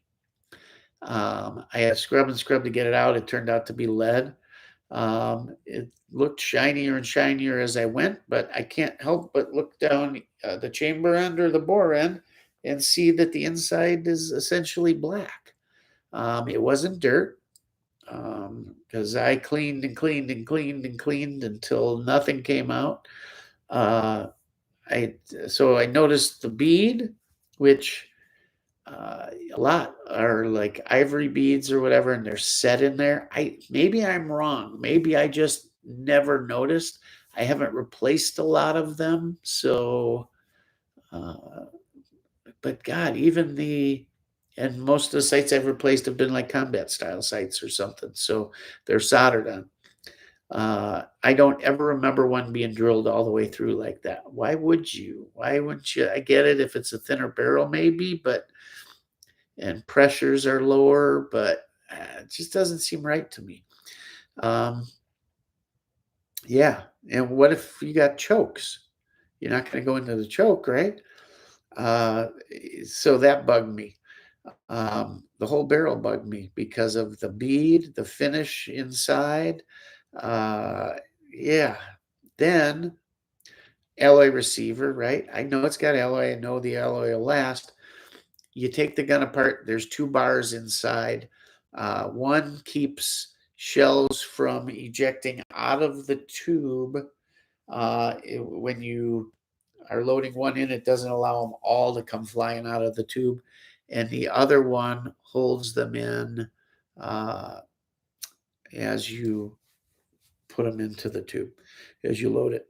They each have a separate function. There's a little prong comes in front of the end of the mag tube like this when it moves, and they work off other actions in the gun. Um, and you have to put them back in and hold them while you have the bolt in and are putting the lifter in, and etc. Anyways, I'd get the bolt, I'd slide the bolt in. That's hard to get in that rail, and even when it is, you line it up, and then you drop the carrier in, and I'm putting it together right. It's all going in. I couldn't get it to rack back then. The bolt would come out of the track. This receiver was a little tight. Multiple issues inside, just not very well fitted. Those two arms that keep the shells from running are a massive problem that Mossberg knows about. Some of the guns come like where they don't work or do their job right out of the box. Others end up getting tweaked a little and not working. There's some fixes finally for it, but the thing is Mossberg's doing the QC to do it from the beginning. The inside of that receiver gets marked up pretty easy. Those bars are just a bullshit way of doing it. The gun is not all that smooth. And then thinking back to the problem I had when I racked it back and I racked it forward and it left the round, it never came out of the tube. That's the exact problem that starts displaying itself with those arms. So I promise you, I'm going to have problems with this thing when I go out. And I had other issues with the way it racked and different stuff. I was blaming it on the recoil bringing it back because it was sitting on the bag. But even if it did that, it should still load the shell just fine. And I had a few problems with it. And I went, aha, that's what's going on. So I've got a gun with this issue. And when I did a search, there's not onesie, twosies, not tens, not 50. There's 100, 200, 300, 500 people.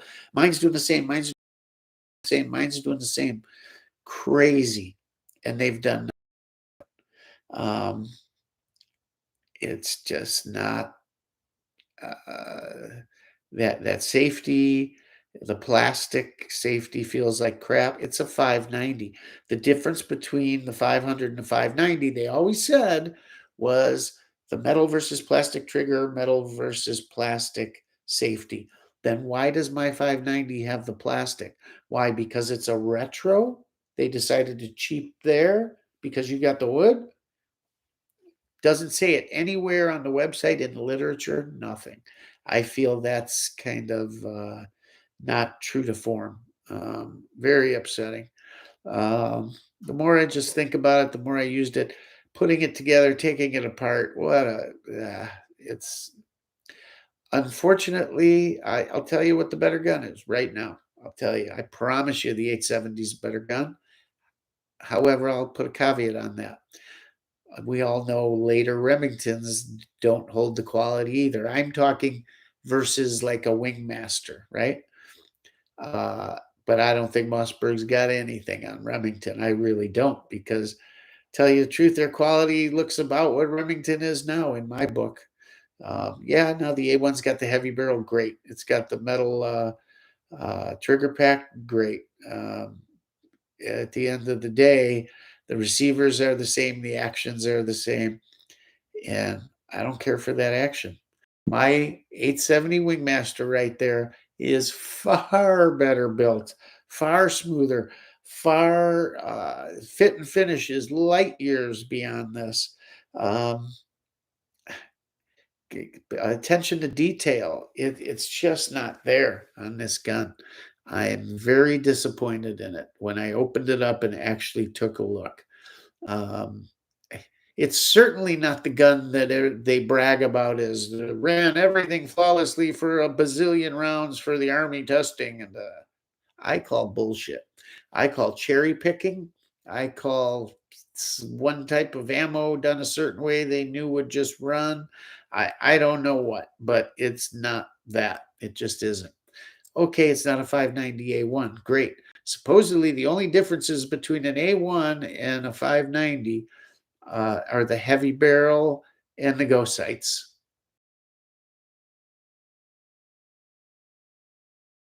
Come forward like this.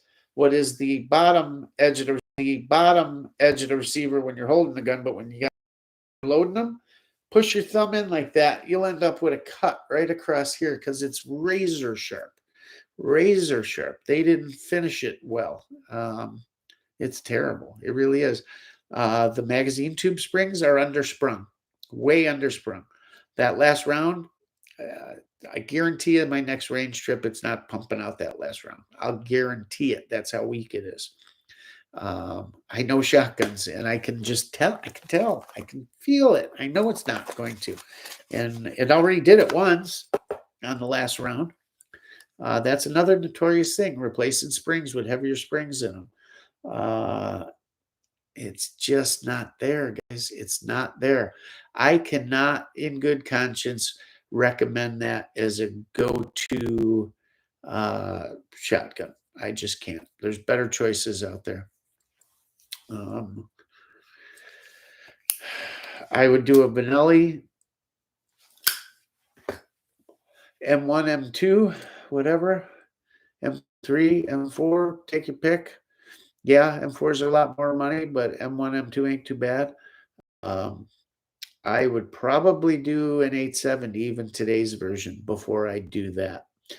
Maybe I got to get go buy a off the rack recent 870 and test it against it. I'll bet it's a better gun. I just think it will be. I do prefer the Tang safety. I like it. And I've grown up with an 870, and I don't care for the crossbolt safety on the 870. But I'll bet you it's a better gun. I know the old ones are definitely better. I'm not impressed. What would I take over it? Hell, I might take a Rock Island, their pump gun. Island tends to put out some good stuff. They really do. I put it on par, and I'm not kidding. I'm not far off. I've got that $1, what I consider a piece of junk Turkish gun, and I may be stretching it here a bit, but that gun's not far off the quality of fit and finish with that. Now, materials, I don't know, but fit and finish, barrel, yeah, it's not far off. They're very similar. I'm shocked. I really am. I'm shocked. I'm putting that gun in the same category as my Kimber Micro 9. It's very disappointing because I want to love that gun. Maybe I'll get it out there. It'll work itself out. It'll be wonderful. I don't know. I'm really leaning that way right now. Just don't care for it much. And love the looks. It's so cool. I think they relied on the retro look and skipped a few corners. At best, their QC needs to come up a ton. It really does. It's made in the USA. Great. Great. You take a look at the Beretta. My God, the fit and finish is just gorgeous.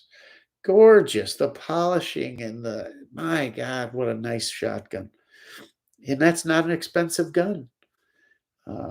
Geez, I don't know. I don't know. Really tough. I haven't looked much at the Winchesters lately because I don't consider them real Winchesters, but I've heard good things there. Maybe those are great guns. Stoger, great guns. I don't know what they have for a pump, but yeah, I don't know. But this ain't getting it. So anyhow, that's what you're going to see in the video. We'll see. Yeah, it's going to be fun. Anyhow, that's what I wanted to talk about on that. Any other good pro tips here? Let's see. I'm going to go back through and see what I missed here, and we'll talk about it. Ba, ba, ba, ba, ba, ba. Let me go up top and start there. I'm trying to read backwards and then I miss things. I'm sorry, guys, for the delay here. Just I was talking so much through the comments, and normally I jump in quicker, and I didn't get through a bunch of them here. All you need background rock is Darth Vader sign that says "Come to the dark side." Oh, he was talking about how dark the picture was when I started the video. How is the stream been okay on your guys' end? It's been saying that it's unstable the whole damn time.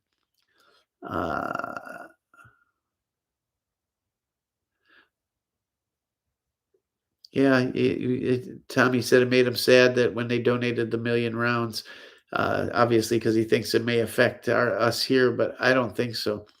They were showing just the brass in the video too when they had them at the factory. They were showing just new brass. They weren't loaded rounds yet. But I think at that point they already had the 1,000,000 on the way. Think they're going to get some airplanes from Poland? When I saw that 33-mile long convoy down with Russian vehicles, I thought, shit, all they need is one plane, maybe two. It'd be all over. That's just ridiculous. The whole thing's ridiculous. It makes you wonder. What do you guys think? What's your thought on this? Especially as a kid growing up during the Cold War, we always thought, man, Russia's a superpower, and it's no joke. They got real uh, equipment and technology, and they're cutting edge. They're just like us. Oh my God, they're ahead of us in the nuke race and the this and the that, and they could take us out at any moment. They got these tanks and they got this and that. You were scared. You didn't know if it came down to it, would we win or would they win, right? You thought, and now I get it. They went through the breakup of the Soviet Union, their economy tanked, all that. They put stuff in mothballs. Maybe they weren't spending money. But I almost get the feeling, or maybe it's just a spin right now. But God, they seem so ineffective. Like you're dealing with a third, fourth, fifth rate military. Uh, Looking at our guys, our equipment, our stuff, it sure seems like we could wipe them off the map pretty damn quick with our air power, our ground troops, our weapons. I don't know about the Navy so much, but sure seems that way listening to the news reports, don't it? Certainly, their planning and tactics. Now, yeah, it's been said that a lot of these are secondary people or National Guard, or they thought they were only going on a training mission and there's a morale problem and equipment not working and all this. Okay, what are you sending them to invade a country for? I mean, yeah, he underestimated, sure, whatever. I don't know, man. I don't know. Maybe we've been wrong all these years. Maybe that's the hype they sold us then to put the money into our military. Is our military that good? I think they are. Are they even a challenge for us? Taking nukes out of it? I don't know. What do you guys think? Uh, Gotta feed them. Yeah, and the AKs, what a great thing, huh? Handing them out to the citizens, man. I finally got to get a close-up look at a lot of them too. And they gave out, I saw uh, bayonets with them too. And then yeah, I had to love like the ladies on The View. They were cheering that the government was giving them weapons and the citizens, how proud and what brave people to go defend their country, and they're giving them weapons to the civilians. The exact opposite of what they do here. We're buying our own. We're not getting them from the government, but somehow they should take all ours away. But it's great for them to have them.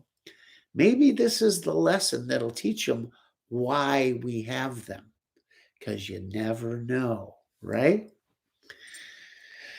It drives me nuts. Let's see. USA and NATO don't care about Lithuanians. but they can cripple Russia with the sanctions and having them get bogged down in the Ukraine. I do believe the sanctions will affect them dramatically. Just it's not the quick solution they need right now to survive another, whatever they need, a few weeks, a month, 2 months to hold them off. Um, Not to say it's not going to be if they stay there, it'll go house to house once they get in the cities. Um, the guerrilla warfare, the small attacks, it's going to be bad. I do believe that Russia's losing a lot more people than they're saying. It looks pretty brutal, but it's even hard to tell equipment apart between the two, isn't it? I don't know.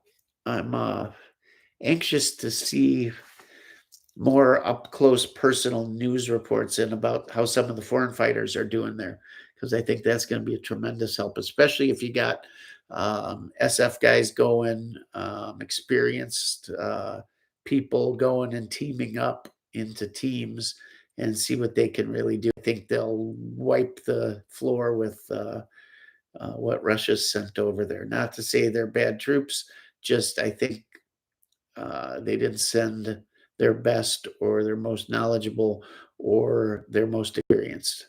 Uh, let's see. They buy $2,000 guns, $50 optic, and 100 rounds of ammo because it costs too much. Isn't that the case, right? Uh, he says, Tommy, that sounds a lot like a lot of people I've been helping online. Yeah. Let's see. Which Nick? Oh, okay. Uh,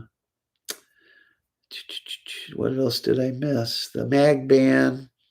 I thought that happened. Hopefully it didn't. I don't know. Um, Amazing how they think a magazine ban is going to, uh, certainly a portion, not by choice, but I think there's a lot that have just made that choice. Um, I don't know. Uh, what else did I miss here? We talked about that. David said he's got to start prepping at his house the canned goods. Yep. Water, guys. Get yourself, here's a good tip, get yourself a life straw at the minimum. You can use it personally for enough to get you through most things. If you can get the bigger ones, get the bigger ones, but life straws are great. Uh, or get one of their bigger ones. Or learn how to make a simple filter in your yard. You could do it with an old chair that has like a cane center or a center that can come out. You could do it by putting a metal container in there or even a plastic bag, filling it with layers of sand, charcoal, uh, moss, peat moss, whatever. Um, you can get things pretty darn clean with that type of filter. Be able to have it to boil water. You may have to boil it. Power, generators. I noticed the other day I was at Costco, and everybody used to tout the little Honda generators, the 2000s, the inverter style, and those were big money, still are expensive. But there's been a lot of Chinese inverter generators come out, and they've gotten very good and reliable. Champion is very inexpensive and very reliable. Can get those at Harbor Freight. I've seen them at Camping World. I've seen them a bunch of places. They are as quiet, or as near as I can tell, as quiet. They run great. Costco had a new one. I can't remember the brand, but they had inverter style, 3 fuel. It'll run off propane, gasoline, or I don't know what the third one was. I don't know what it would be. Gasoline, maybe diesel. No, can't be. Can't be diesel. You need a whole different motor. But maybe natural gas. I don't know. Either way, maybe kerosene. I don't know. But 3 fuel, inverter style, and it was like $2.99 or $3.99. Even as $3.99, how do you beat that? A super quiet. You're better spending a little bit more on an inverter style. Why? Because if you buy the typical caged generator, they're so loud, attention when you have something that others don't have. You want something super quiet. So if you're going to buy one and maybe you can't afford the inverter style yet, save the extra $100 or whatever and get a smaller one if you have to. But an inverter one put behind your house, you won't be able to hear it on the side of your house. And it'll power a ton of stuff. Have gasoline on hand, have propane on hand, whatever. Think about maybe how you can wire your house to hook a generator up to it. If you don't know what you're doing, don't bother. Don't even try. Electrician. If you can't afford it, oh well, run extension cords. But it can be done with a kit or not a lot of wiring. If you know what you're doing or have a friend that's an electrician, you can hook it up to where with a transfer switch and a lockout on the main power and have it come right into the house, so you can not have to run cords in that may expose you to not locking doors. You can build a very small enclosure for one of those small inverter style to hide it and quiet even more, still allow it to breathe, keep it out of sight, and even lock it so it doesn't get stolen. Plan ahead. That's planning ahead. Make it a weekend project. It's even if you put a plywood surround that was nailed to the house or a shed or something that enclosed it, just basically kept it from walking away. Sure, maybe somebody with a sledgehammer or crowbar could get it, but you stop the crime of opportunity, right? And maybe they won't even find it or hear it then. Put a little insulation inside. Those inverter ones are whisper quiet. They don't really need anything else. Check into tourniquets. Check into your local Army surplus store. Canteens, water bottles. What are you going to carry water in for a journey across town or whatever, 20 miles? Lots of med supplies. When you see them on sale, stuff like that, don't be afraid of generics. I can buy any meds I want. I buy generic Tylenol, everything. I never buy, I always buy the store brand. I don't ever have a problem with that. To start thinking, most of us here have enough guns and ammo, right? Start thinking about the other stuff, guys. Water, store water in the basement, not just cases. Figure out a system, some way you can store it, rotate it. Maybe you can build something into your system, a storage tank that's pressurized even as part of your regular system. So if it goes down, maybe you got a 35-gallon leg tank or a 50-gallon tank in line. Just gives you that much more without having to fill the tub last second or not be home and not be able to fill the tub, whatever the case may be. Gives you enough to some extra drinking water, flush the toilets, keep things sanitary. Keeping things sanitary when stuff goes bad is very important. Keep it clean. A lot of bad things happen when you don't keep clean. What else? What else? What else?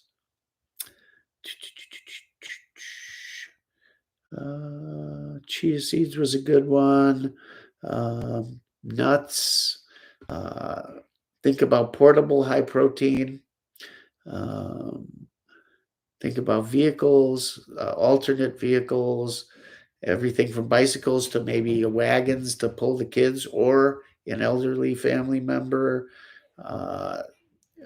other than a basic wheelchair, because small wheels, thin tires don't go through grass and rough terrain well.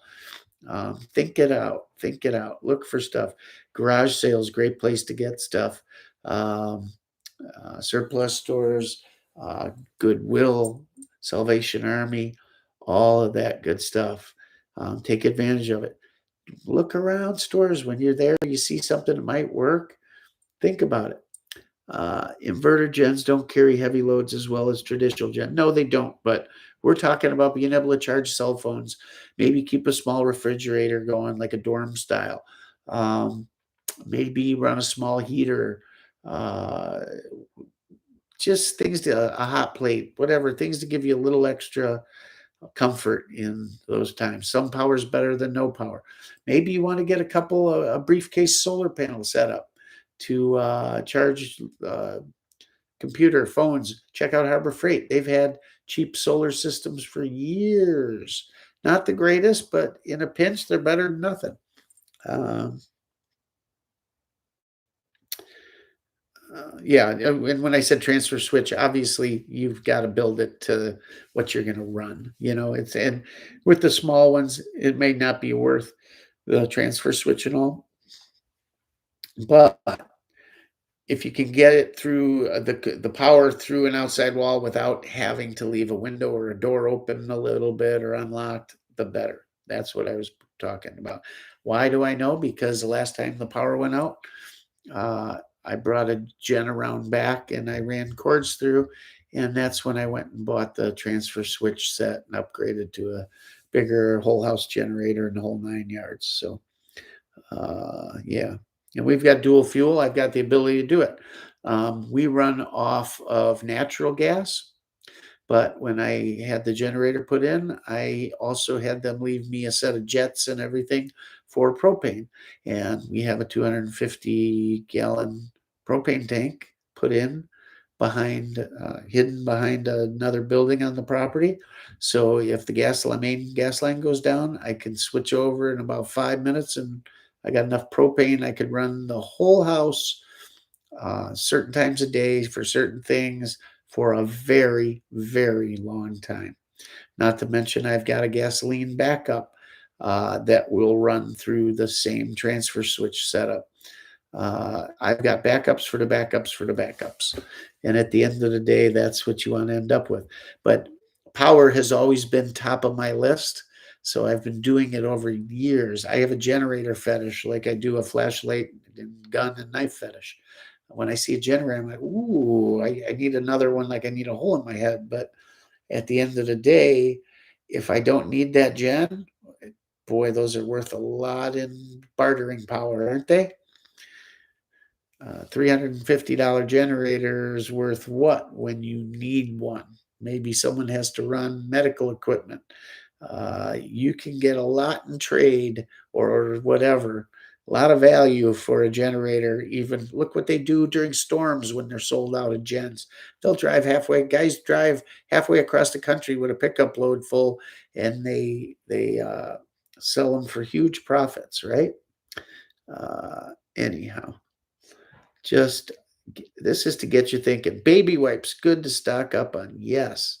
Awesome. Hey, think about the women in your family, special hygiene needs, stuff like that. Got to think of that. Think about your pets. So here's another good tip I came across. Uh, if your dogs are like most, they're eating dry dog food. We buy it by the 50-pound bag, and Chewy drops off 50 pounds once a week, and they go through 50 pounds a week. That's 4 dogs. Um, you can go to canned, you can this, you can that. We found a freeze-dried dog food that you mix with water, let it sit for a while, and then serve it to them. It's all natural. It's way better than the dried stuff. Now, it is more expensive, but there's a couple brands that are cheaper than the others. I just thought, what a great way I could store a month's worth of dog food in less space than I can now store 1 week of dog food. Um, and it's light. You're not carrying big bags. You're not storing big bags. You don't have to carry them. Let's say your dogs are going with you. What's the alternative? You can't feed your dogs. What do you got to do? You got to turn them loose or kill them, one of the two, right? Nobody wants to kill their pet. Nobody wants to eat their pet. Nobody wants to do any of that stuff. So you take care of them the best you can. Plan ahead a little bit. Maybe it is a little more money. Buy the freeze dried, put it away for that emergency. They love it. It is by far their favorite food we've ever given them. And it's got so much more in it. It takes so much less of it to feed them than that dry junk that just makes giant landmines in the yard, right? And we feed them pretty good food.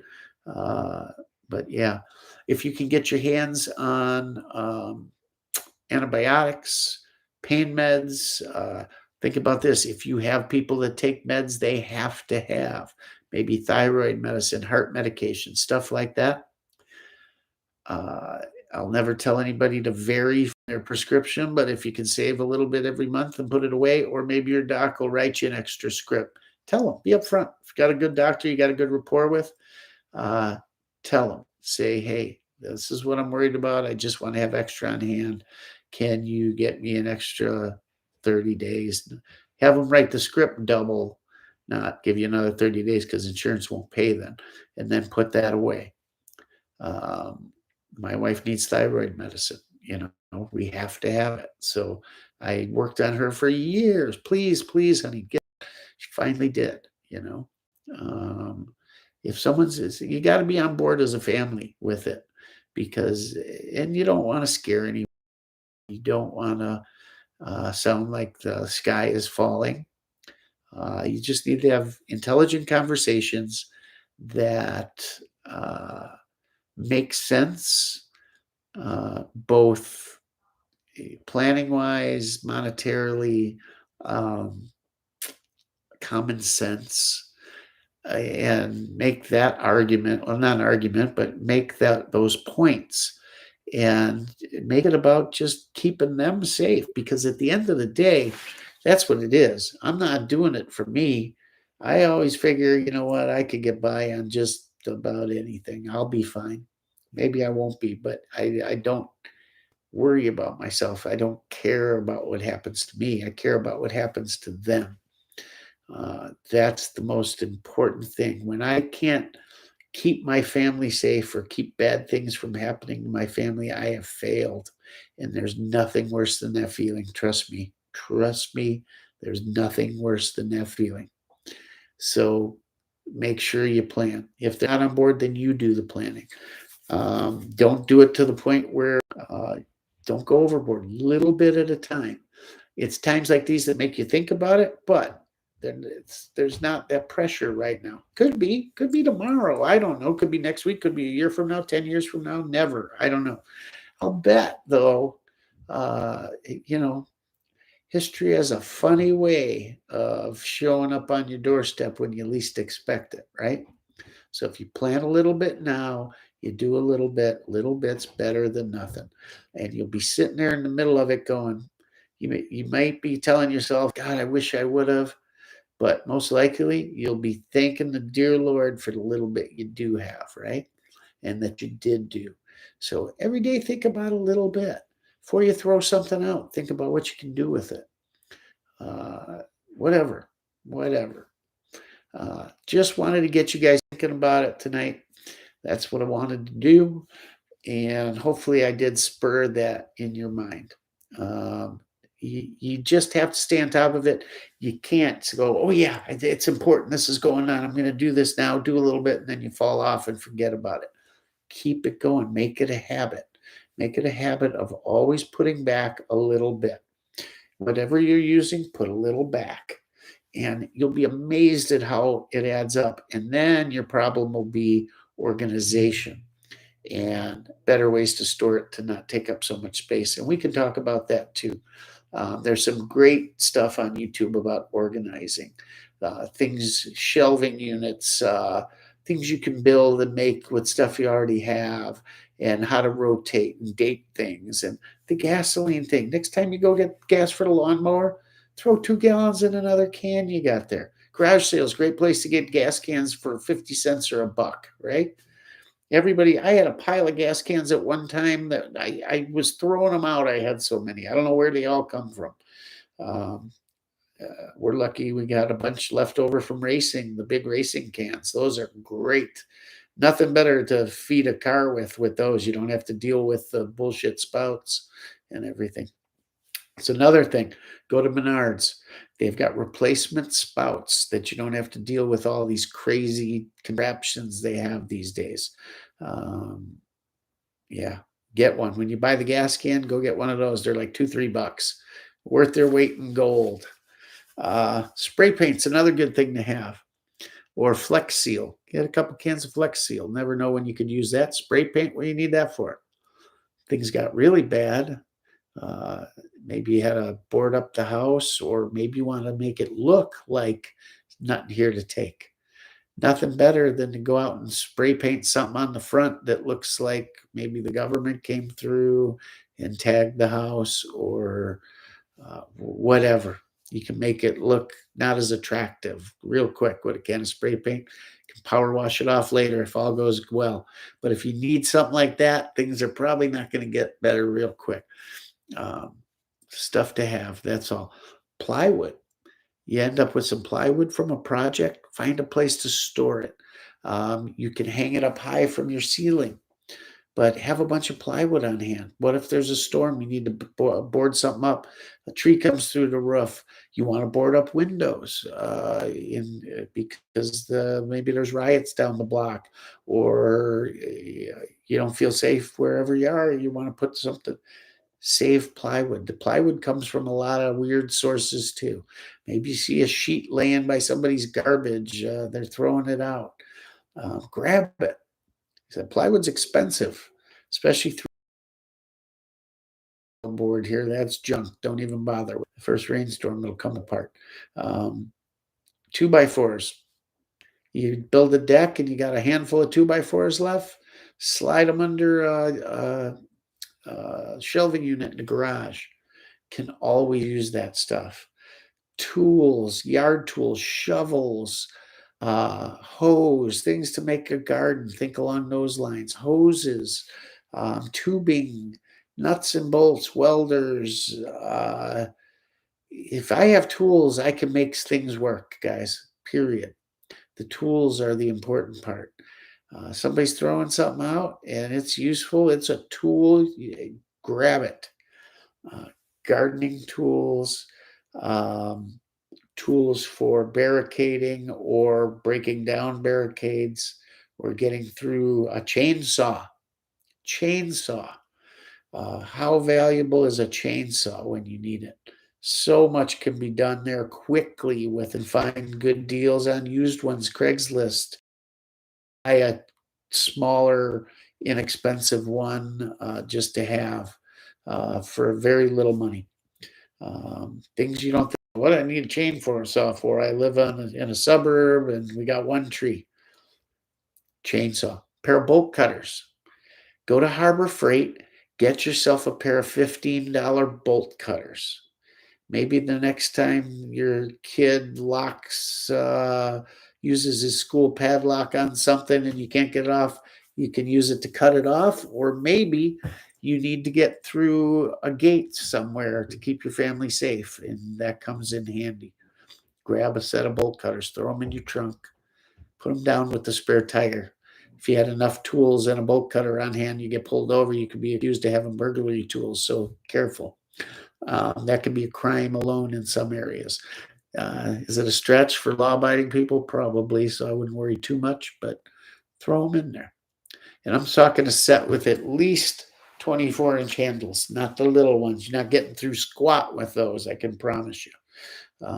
Within reason, though. Usually the chain's easier to cut than the lock a lot of times, depending on the lock. But I've seen guys use a great lock and garbage chain and vice versa. So don't worry. Razor blades, razor knives, little stuff you don't think of. Don't go throwing everything you own in one backpack and expect you're going to carry it. Make sure you have warm clothes. If you tend to work an office job in the city and you've been in the work world for 10, 15, 20 years, you may not have a lot of outdoorsy clothes. You may not have a set of super warm boots, and you live in a cold climate because you're in dress shoes every day. You go from your car to the office to your garage. You're not tromping around in the snow. Get yourself a pair of boots. Get a pair of comfortable. There's so many brands of lightweight summertime hiking shoe boots. Make sure you have some. You may be walking a long, long way. How many of you? Most of us probably do, but I guarantee there's people in your family. Maybe some people don't own a set of long underwear. Get a pair. Wool blankets, Army surplus. Several pairs. Cabela's a good source for those. About $8 a pair. You get pretty good ones. They'll far outdo your cotton socks. Far outdo. Keep you warmer, keep you cooler, keep your feet more comfortable, no less blisters, all of that stuff. If you buy boots, shoes, wear them and break them in. Wear those boots for a month solid every waking moment you're not at work or whatever. Because if you need to walk in them, it's a bad time to find out they are uncomfortable or whatever. Yeah, older, you're not out skiing and sledding, outdoor sports, so you don't have the equipment a lot of times to even be outside for a shorter period of time. You may own just a wool trench coat and a pair of totes to go over your shoes, and that's your outdoor stuff for the winter. Come on, guys, gals, get your stuff together. You may need it. You may need it to keep you warm in your house. You never know. Yeah. Pack a bag, put your clothes in, zip the at least one pair of change of clothes in a bag that you have ready to go at all times. Keep it in your trunk, maybe. But all your clothes in there, put them in Ziploc bags. They'll pack tighter, easier, better, keep them dry. Make sure you have a hat in there, a little beanie hat, keep you warm. Pair of gloves, work gloves, warm gloves, on and on and on. So many little things. Earplugs for the kids, for your wife, sunglasses, stuff. Your kids, if they're young, they don't have that kind of stuff. Keep a handful of foam earplugs in your bag. You can use them for a lot of other things too. They make pretty good fire starters, some of them. Keep your dryer lint in a Ziploc bag, especially when you're doing a load of cottons, where not so much polyester, but cotton stuff. Keep your dryer lint, put it in a Ziploc bag with maybe one piece of fat wood and a lighter. Throw it in your bag. That'll start a fire with. I can start a fire with that with a striker, spark striker. No problem. That lint goes up instantaneous. Make sure it's cotton. Try it out. Learn how to do it. Learn how the spark throws. Know how much wind you can do it in, or how wet, or what you can burn. Duct tape, great fire starter. Take a bunch of popsicle sticks. You sat down and ate a box of fudgesicles there, fatty? Take the popsicle sticks, wrap them in duct tape. Put a little lint in there, and a Bic lighter. You light that duct tape, that stuff will burn for a very long time to try and get some damp wood going. Keep some duct tape in your bag. That'll work for blisters, for stiffening up ankle you twisted, for putting a pack back together, for a belt. Cover blisters, wrap your hands in it. I had a bricklayer, used to wrap his hands in duct tape to lay bricks. And at the end of the day, he'd tear it off because he kept his hands from raw and it would wear through gloves too fast. Duct tape was cheap, easy, and free to him. Handkerchiefs. We got all these masks now, right? And nobody's wearing them anymore. Great. Grab a bunch of them, throw them in your bag. Dust, some fumes, whatever. Something's better than nothing. Get them in there. Few things off the top of my head. That's all. Anyhow, guys, I hope you enjoyed it. Those of you that won the AK pin keepers, they go out in the morning. I'm glad your pizza's, I think it's there tomorrow, he said. Enjoy it. We're going to have some more contests coming up here. We're approaching 6,000 subscribers. We're less than 100 subscribers away. God, it took a long time. We got to 5. I went from 2 to 5 in a quarter of the time it took us to go from 5 to 6. Crazy. Anyhow, tomorrow's range day. Tonight is put a video together day for you. And yeah. Oh, real quick. I don't know if I told you this. took the DMR rifle out. Yeah, I think I told you. God, I got a load together. That gun is shooting so good. I got video on that. I'm going to bring you a video on that too. I film all these videos with this DMR rifle, and none of them have done justice till now. And that's why they were kind of half-ass shooting, so I didn't want to do it. Cotton from when you open new pill bottles is handy. Yeah, pill bottles are handy. Empty pill bottles. That's what I put a lot of fire starting stuff in there. Don't forget fish hooks, jig heads, a little bit of fishing line. Man, I can catch anything with 50 feet of fishing line and 1/8 ounce jig head. I can catch anything with that. And maybe a handful of worms or a couple leeches or something. I can catch a whole mess of walleye really fast. Half hour between 7 o'clock and 8 o'clock at night in the summer, and I will have walleye on the fire in 10 minutes. No problem. That's it. From shore, from a boat, it don't matter. With my bare hands, wrap it around a few times, up and down on the weed edge. Boom, boom. Get yourself, put it away. Try growing a small garden. Guys, if you've never gardened before and you think I got seeds, I would just grow a garden, ain't happening. It's hard to grow a garden. You'll find out what grows easy, what doesn't at a minimum. Make a little small 2-foot by 2-foot area, plant a couple things and see how it goes. Learn how to amend the soil, what you can do. Then what you can do with the fruits of your labor. How you can store it, how you can eat it, what it goes good with, what grows easy, what doesn't. And then do yourself a bigger favor. Once you learn a little bit about it, buy yourself a tin of heritage seeds, heirloom seeds that have not been genetically modified. They're available from a lot of different sources online. You can get them and freeze them. They come in a sealed tin a lot of times. And why do you want those? Because the normal seeds you buy at the store, once you plant them and get a season out of them, even if you save some seeds back to plant the next year, those seeds aren't going to germinate. They're dead seeds. They're genetically modified. They will not, the seeds from those vegetables and fruits will not reproduce again. So you're shot after 1 year. Get some heirloom seeds that have not been genetically modified and put them away. Yeah, that's a good one. That's a very good one. A lot of people don't realize that. So make sure. Too much sauce on those pizzas. What are you talking about? No, there's not. Tomatoes covering the whole thing, whole chunk tomatoes. Harden your mind. That's a good point too.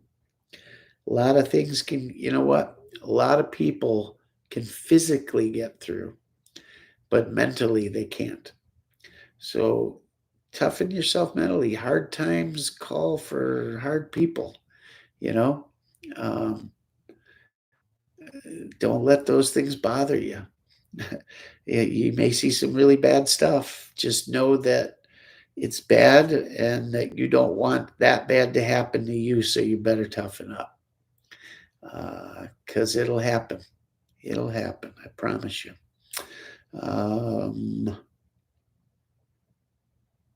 Joe says, go look for True American Loretta on YouTube. She's my friend, and she's a genius in the garden. Sounds good. I need some tips. I tried planting a big garden. I got a few things went well, and the rest didn't. But it's something I want to get better at, a lot better at. I enjoy it. It's fun. Yeah, that's all I got, guys. We're 2.5 hours in. I'm going to let you go. I hope you enjoyed it. I hope you got something from it. A little bit different than gun content, but we still threw some in there. Guys, you got some ideas for next week? Send them to me, because it's tough sometimes coming up with stuff to talk about every week, because I talk a long time. But make sure you get it out there, okay? It would help, and I want to answer the questions you guys want answered. Appreciate everything you do. Thanks for the super chat again. Appreciate it. Have a good night. Do something to get yourself a little more ready this week. Do one thing. Come back next week. Tell us about it. All right, guys. Hey, like always, uphold the Second Amendment. Speak your mind. God knows the opposition does. Don't be afraid to speak your mind. Take care of your family. Keep yourself safe. And as always, Rockford Ordnance out.